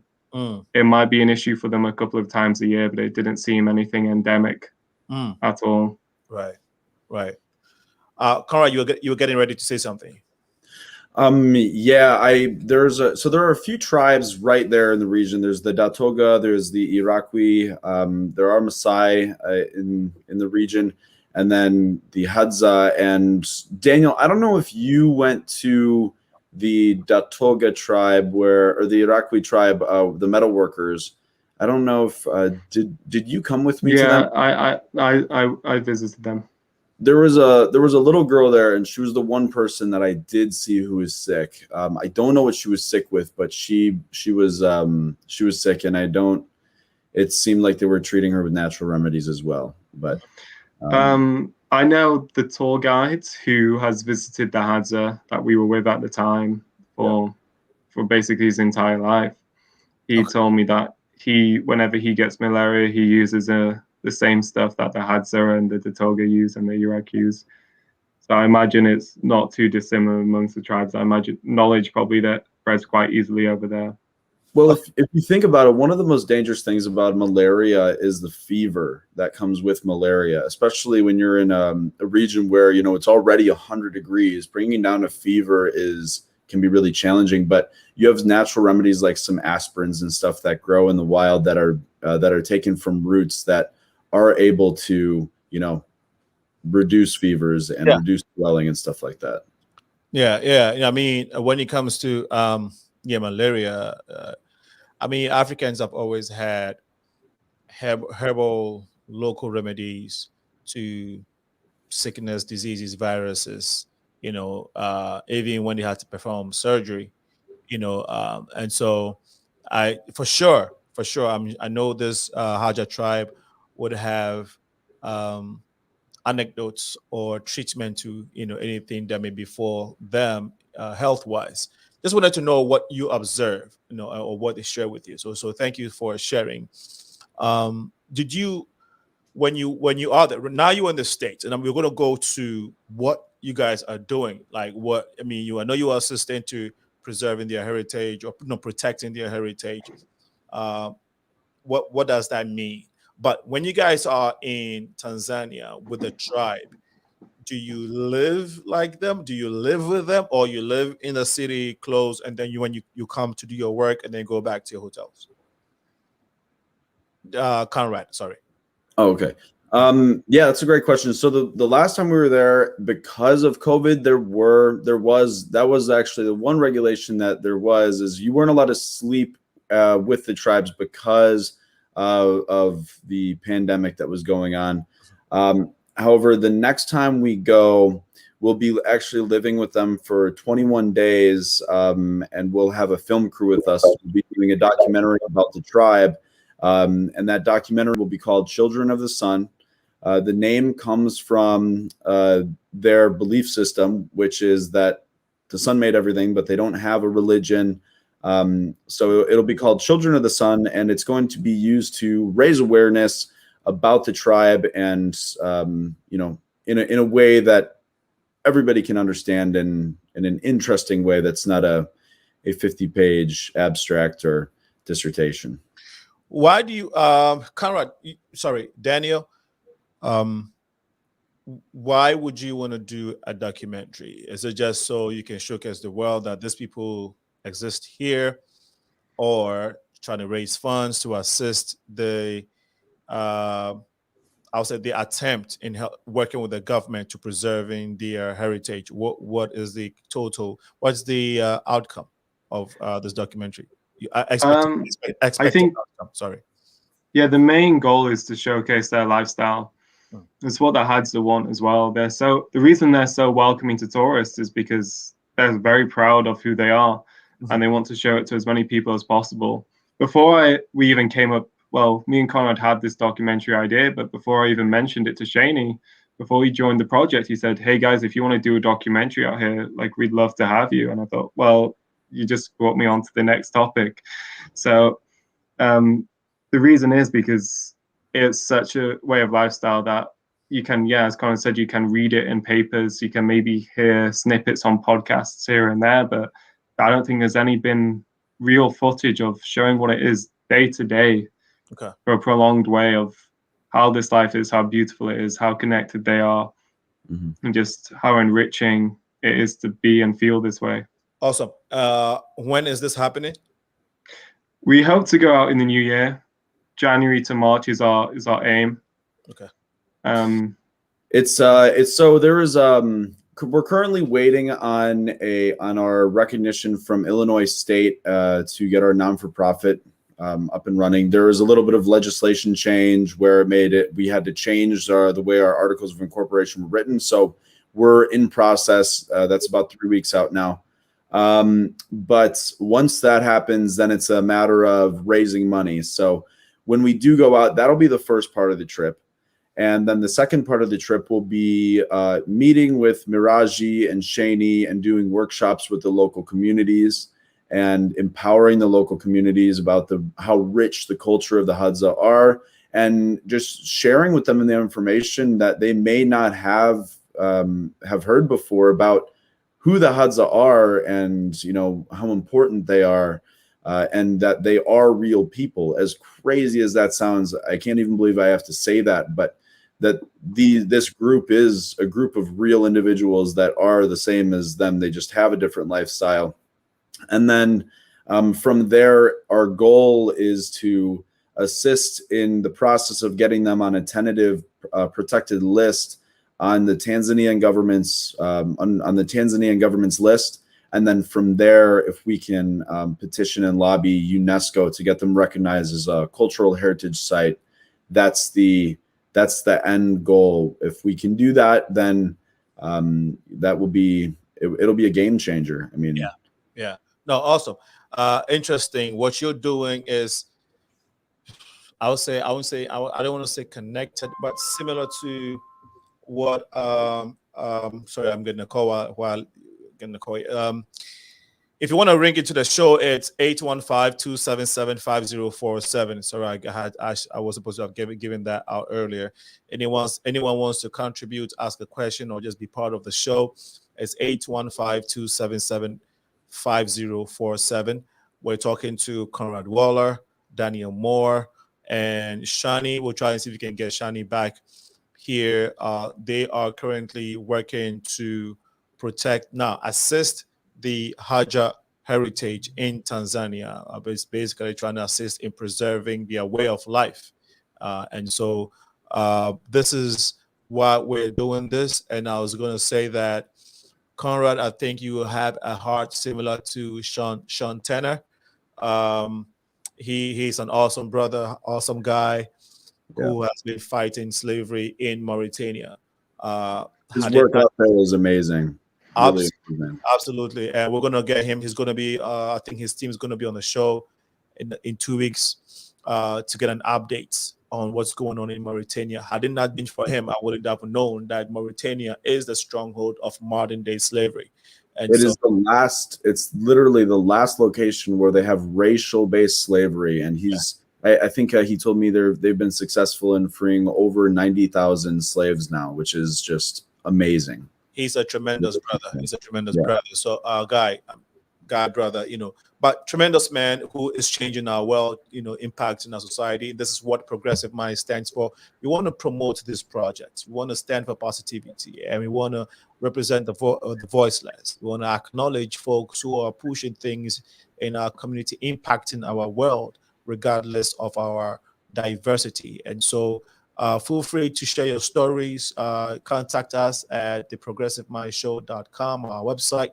Whilst you are there, make donations to us, because this is how we can keep doing what we're doing overhead, and also implementing some of these events that we have outlined to augment our shows or our conversations online. So please feel free to be part of it. If you want to assist in any kind of way, be social media or any type of way, please reach out to us. Our email address is info.progressiveminds@gmail.com. And of course, if you go on our website, all our social media handles, phone number is there as well. There's a question that I want you guys to respond to on the feed. This is coming from Johnny Woods. He says, how are Konrad and Daniel funded on this project? So yeah, I think that's a straightforward question. Please go ahead, Daniel, and then Konrad. Konrad just spoke, so I want Daniel to speak. No, I guess. Yeah, we're looking for fundraisers. That's why I'm going over to the States, and why we want to spread our message as much as possible. Is we've just set up a non-for-profit in Illinois. It's taken quite a bit of time, but we're hopefully getting there soon. And we're anyone who can basically give us anything that we can put things in place. There's a lot. We've got a lot more people helping us out with this project, people who have worked on non-for-profits in the past, and Sean Tanner himself said he'd give us a helping hand as well. So any grants, any fundraisers, any donations is basically how we're doing this so far. Up until this point, it's been on our own back. We've basically taken it this far, but we definitely do need help in the future. Absolutely. Konrad, you want to respond to that? So I just want to throw the number out there that to do what we're trying to do next year, to go to Tanzania and live with the tribe, make the documentary, push the documentary out, and then do the workshops. Our goal right now is $67,700. And we will not be able to accept any donations until we're established. But yeah, right now it's all off of our own backs and just bootstrapping it until we can accept donations. Okay. All right. Now, since you came back, I'm sure you share the stories with your family, friends, network. How has that response, or how has that gone with them, and how are they responding to your quest? Well, they see it as something very bold. When they hear, I find it like really amazing myself when this first idea came into place. And it's like, well, why hasn't anything like this been done before? This is literally one of the world's oldest tribe. It's, as I said earlier, it's basically our history. I was quite shocked at the fact that nothing like this had been put in beforehand. And then people are like, hey, you think like it's going to be you that's doing this? And like, well, who else is it going to be now? And that's the kind of reaction that's kind of getting. It's getting a lot of positive reaction, but also in a sense of like, hey, like I really hope you're up to this, because this is a really big project. Right. Do you have direct or consist? Are you keeping in touch with? How are you keeping in touch with the people of Hadza?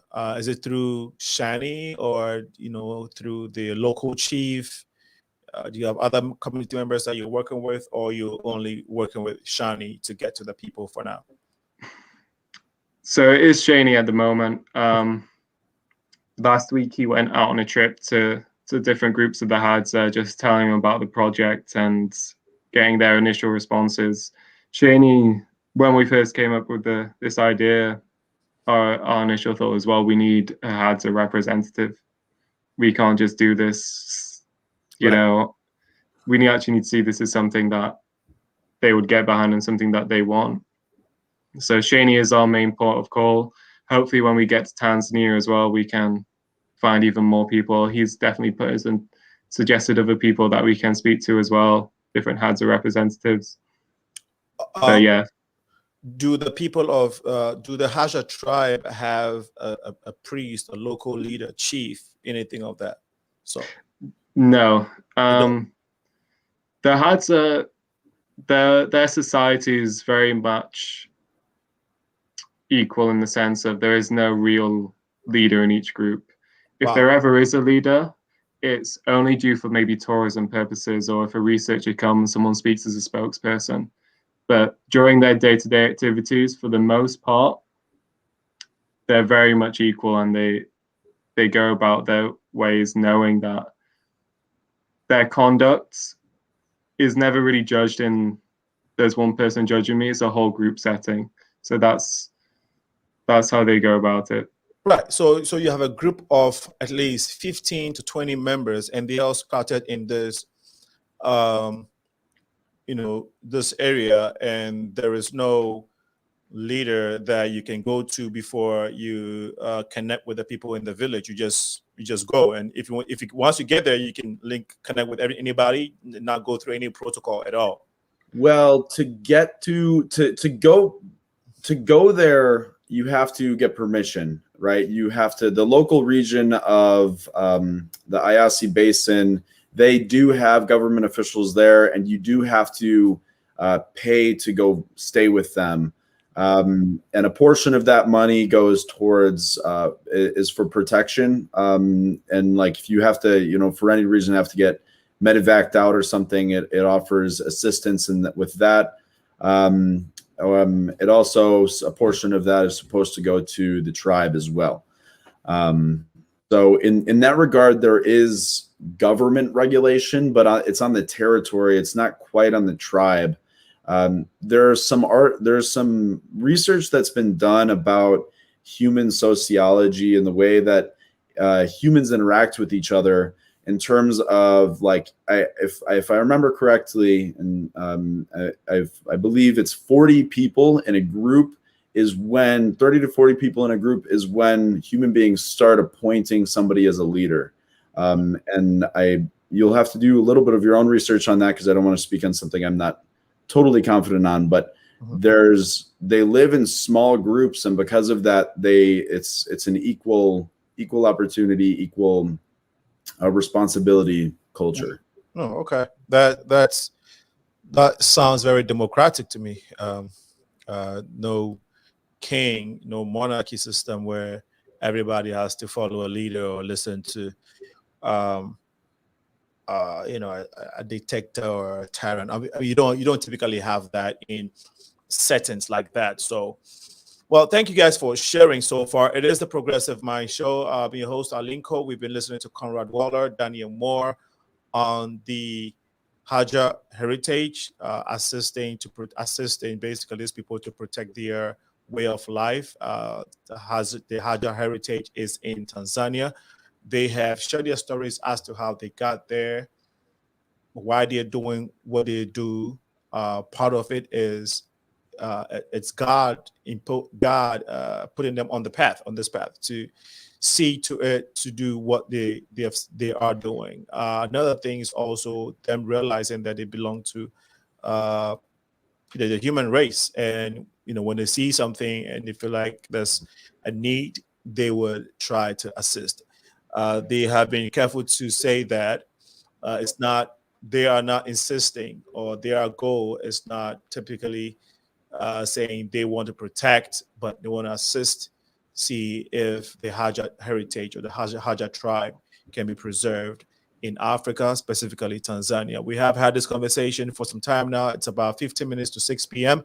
We will be wrapping up, but before we do so, KONRAD, what is the way for, I mean, you've talked to us about, you mentioned what you're going to be doing in January. You've also mentioned how your community is responding, or your friends network is responding to what you were doing. If anyone, or if you have to do this any differently, if if you're given the chance to reset your life and see if you could do things differently, would you choose something else, or would you rather want to be on this path that you're on now? KONRAD first, and then Daniel. I don't think that there is another path for me. Honestly, I have been through great things in my life, and I've been through some really, really bad times in my life. And I think that, it's those hard times that have given me an opportunity to really reflect and become who I am, right? I didn't enjoy Kilimanjaro because it was easy. I enjoyed it because it forced me to reflect on myself and do something that forced me to push the bounds of what I thought I could do. And in terms of, even with this project, it's this huge barrier. I mean, UNESCO is this international organization, and the Hadza are this, small tribe of under 1,000 people, or just around 1,000 people in the middle of Africa. And it's, I feel like I've been called to do this. And if I hadn't had all of those experiences in my life, I wouldn't be able to sit here and confidently say to you right now that I know that we are going to be able to assist them in succeeding in this goal and jumping over these barriers. Awesome. Thanks for sharing, Daniel. Yeah, exactly the same. A year ago, I was working a job that I didn't love doing, but I had this desire inside of me after I met my friend who said, you should go to Tanzania. So I left my job and I started just meeting these incredible people on this journey, finding the Hadza, just seeing all these beautiful parts of the world that I'd never seen before. Now I'm sat here, we're almost a year later, and I'm waking up in the morning and I'm like, oh, I've got a call today with the guy who hosts a radio show in Chicago, the guy I met in Tanzania, who I've been in communication with for the past year pretty much, the Hadza representative, all putting together like basically what's just come from going to Tanzania a year ago. And there's nothing else I'd rather be doing, because it feels like a real purpose.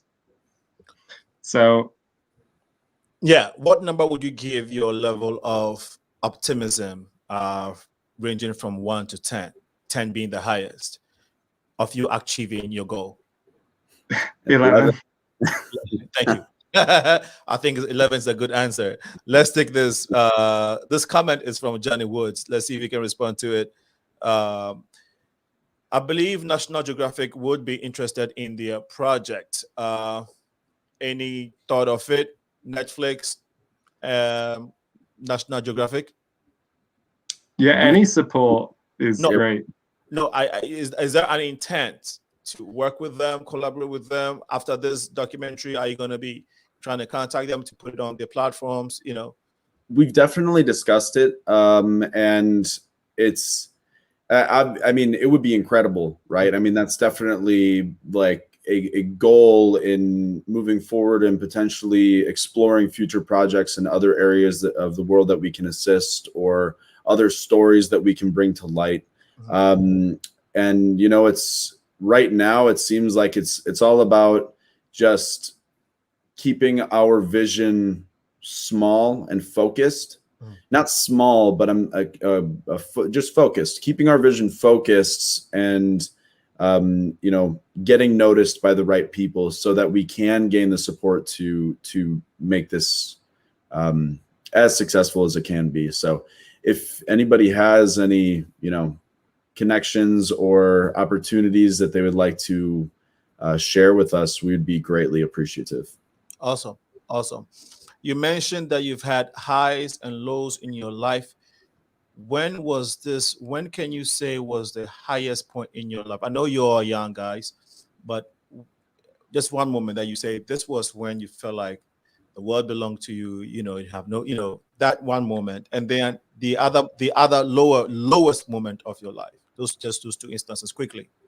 When I was on top of Kilimanjaro, I was dehydrated. I hadn't had water in 3 hours. I had sun poisoning. I was hungry. I was in a position where I was hallucinating and I was delusional. I thought I was seeing birds flying around in the sky. I thought that I was in heaven. I literally had this belief that I was in heaven and that the only way I could get back down to earth was if I reached the peak. And then I got to the peak, and I had this euphoric feeling that lasted for 4 days. Literally, it was unbelievable. But the lowest point of my life was I was in the halls in high school, and my friend's sister came up to me, and she told me that my best friend was in the hospital, and he ended up passing away. He hung himself, and that was a really, really hard time for me. I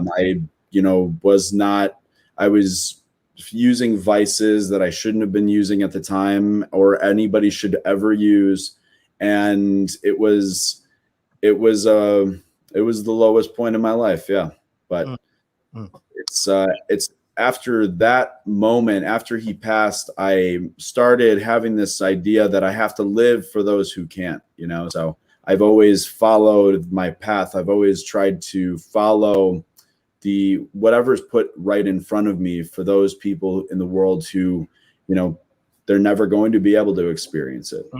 Powerful. Same question to you, Daniel. I don't know. Sorry, guys, I can't actually hear you at all. We can hear you. My audio's gone. Oh, okay. Well, sorry about that. We can hear you though. Can you hear us now? Okay. So it does happen. Sometimes you get sometimes you get the challenges. Last commercial break. When we come back, we will wrap up the conversation this evening. We really want to appreciate everyone who has joined us up until now. I think Daniel is back. We'll go for this quick break. When we come back, the show continues. Welcome. Chris Toffee Financial Company is ready and available either group or one-on-one basis to help you understand different investment opportunities in America that you can invest in with any amount.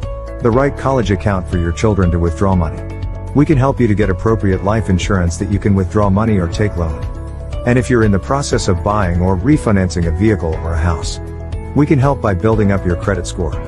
We also repair credit by permanently removing negative items such as medical bills, collections, late payments, foreclosure, bankruptcy, inquiries.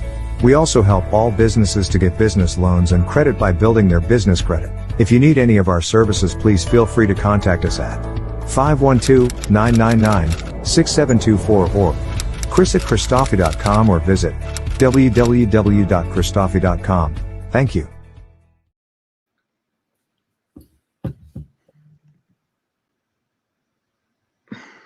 Welcome.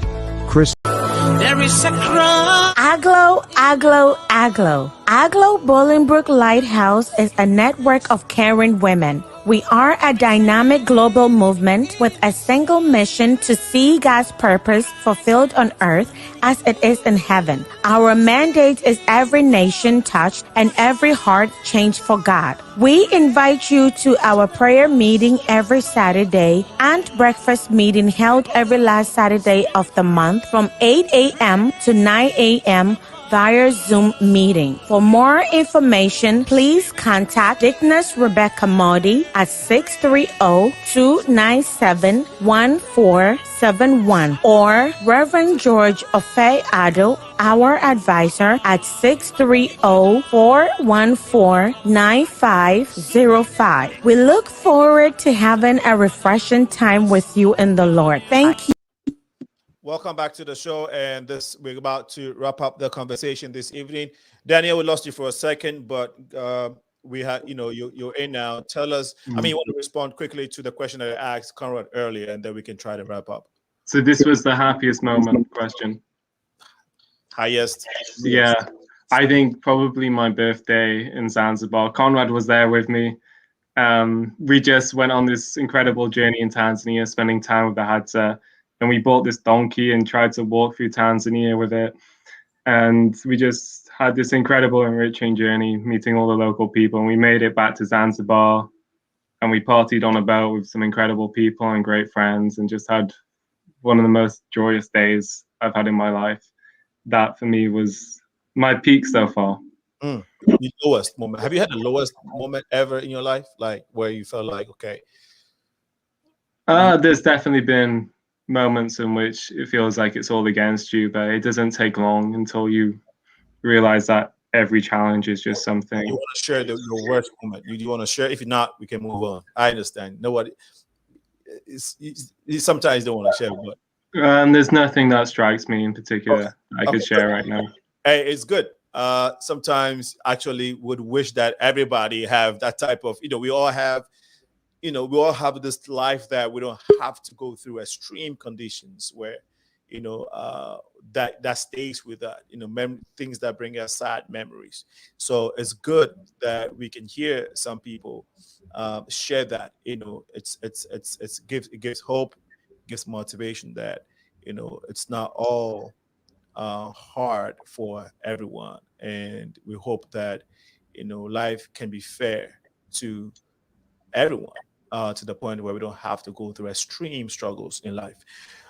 We will be wrapping up. What would be success for you at the end of the day when it comes to the Hadza Heritage in Tanzania? Describe that in one sentence, Konrad. If I can go to any person on the street and they know about the Hadza tribe, and they know that this tribe has gone through this process of becoming protected.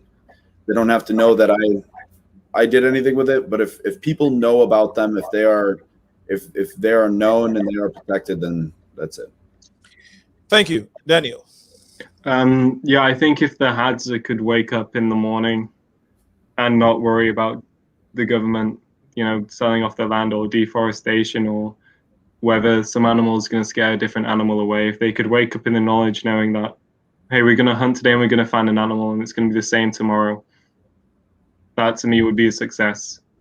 Whether it's protected directly through UNESCO or through some other means. Awesome. How can people keep in touch with you until we come back to it?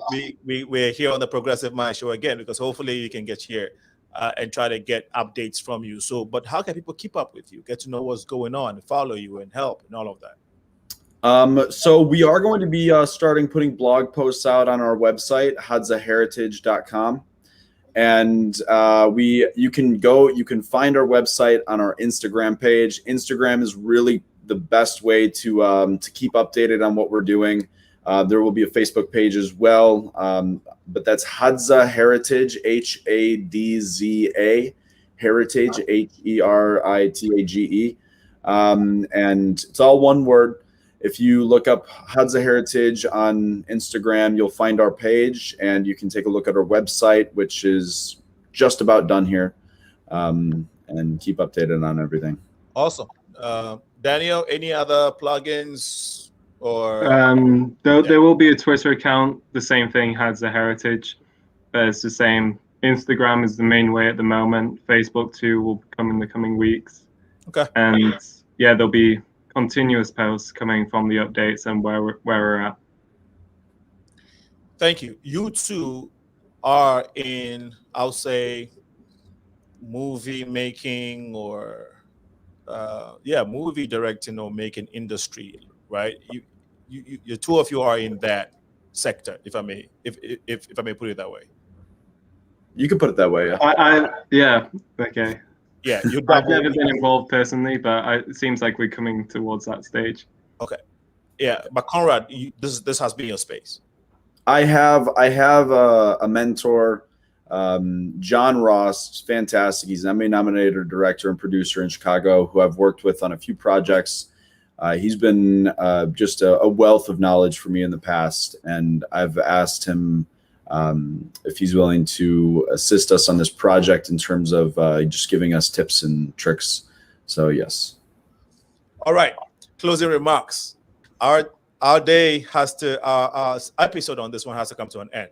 I think I have enjoyed it. I have learned. It's been very refreshing and empowering for me, and I hope that our audience have to give us. Please help us. No, let me see. I think we have.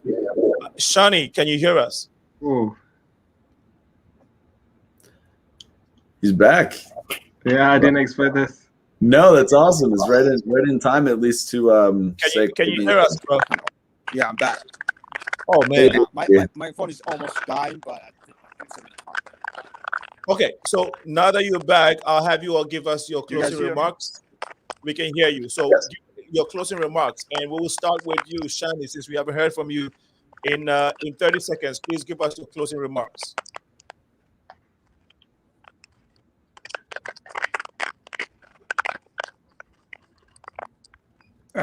closing remarks. I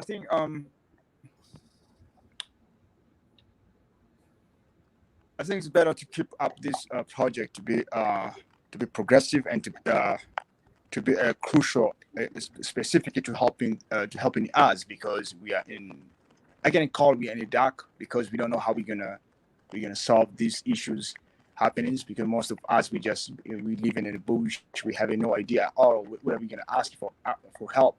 To have people like Daniel and with his colleagues try to support us and give us a tool to stand by our own feet. That's the only way and main factor that's going to help us at the end of the day. We can have our own lane, which be recognized internationally and also locally. I think for me is to keep to bless this project to become a truth for us. Okay. Thank you. Thank you so much, Shani. Even though we had challenges, good, you came through last minute.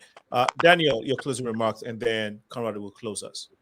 Just to close on the fact that, very much thank you for having us on. And anyone who's listening to this is one extra mind who's hearing about this project, and every single ear is a benefit to us and the project that we're trying to set out, because we wouldn't be here without the continuous building from everything. So if this is something that's struck you, I know it struck me as something deeply human. If it's done the same to you, just spread the word, spread the message that this is something really worth fighting for.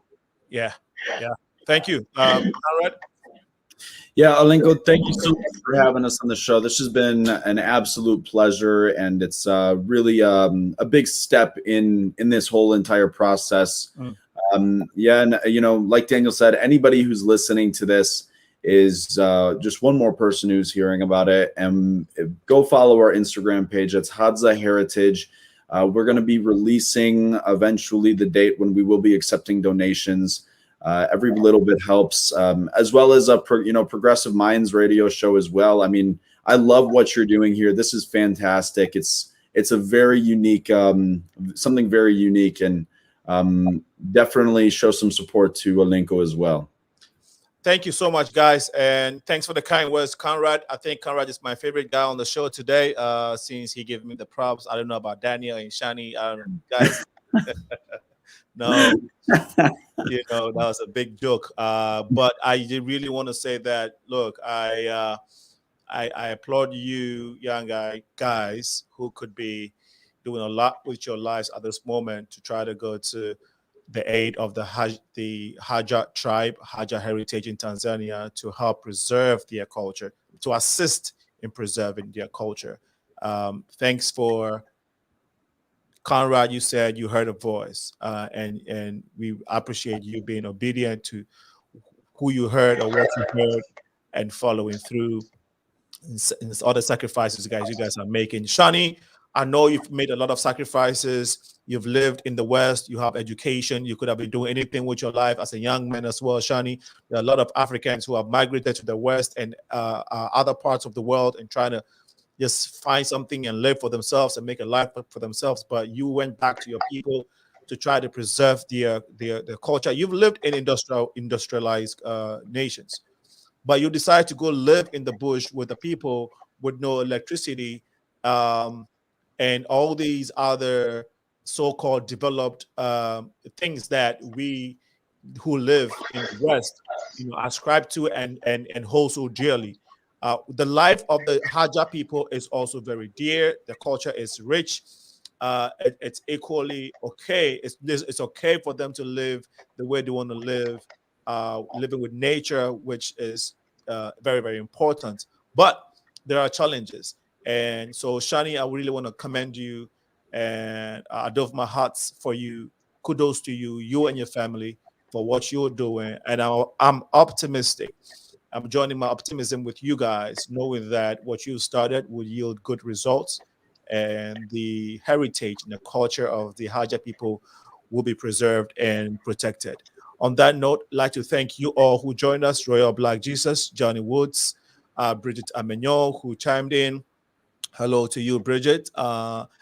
And then we had Rebecca Mode also joining us. For all of you who I cannot see to acknowledge, please pardon me. Thank you all for joining us. KONRAD Waller again, Daniel Moore, SHANI, Mongola. God bless you guys. Great jobs today. We will be in contact. We shall be connecting with you, and hopefully do this very soon. And by then, we should have a lot of positive news to share with our audience. So good luck in your fundraiser and all your endeavors, guys. Have a wonderful rest of the Sunday evening. For Chicago Bears fans, maybe drink some Corona beer and maybe go to sleep, Might take a little more than that, but. Oh, man. Hopefully it gets better, man. We need something. The Bulls, the Bears, give us something. Give us something. Yeah. Something at least. Actually pretty good this year. All right. The Leeds United fan. Hopefully Chelsea meets you somewhere. When we beat you, I'll remember you.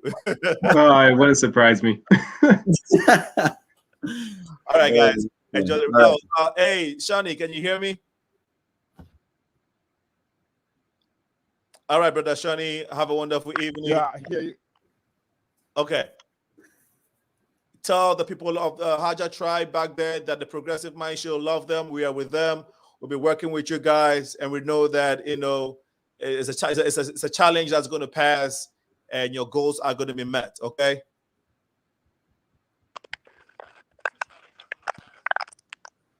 Well, it's a delayed response, but I know he said okay. Yeah, I will for sure. I will.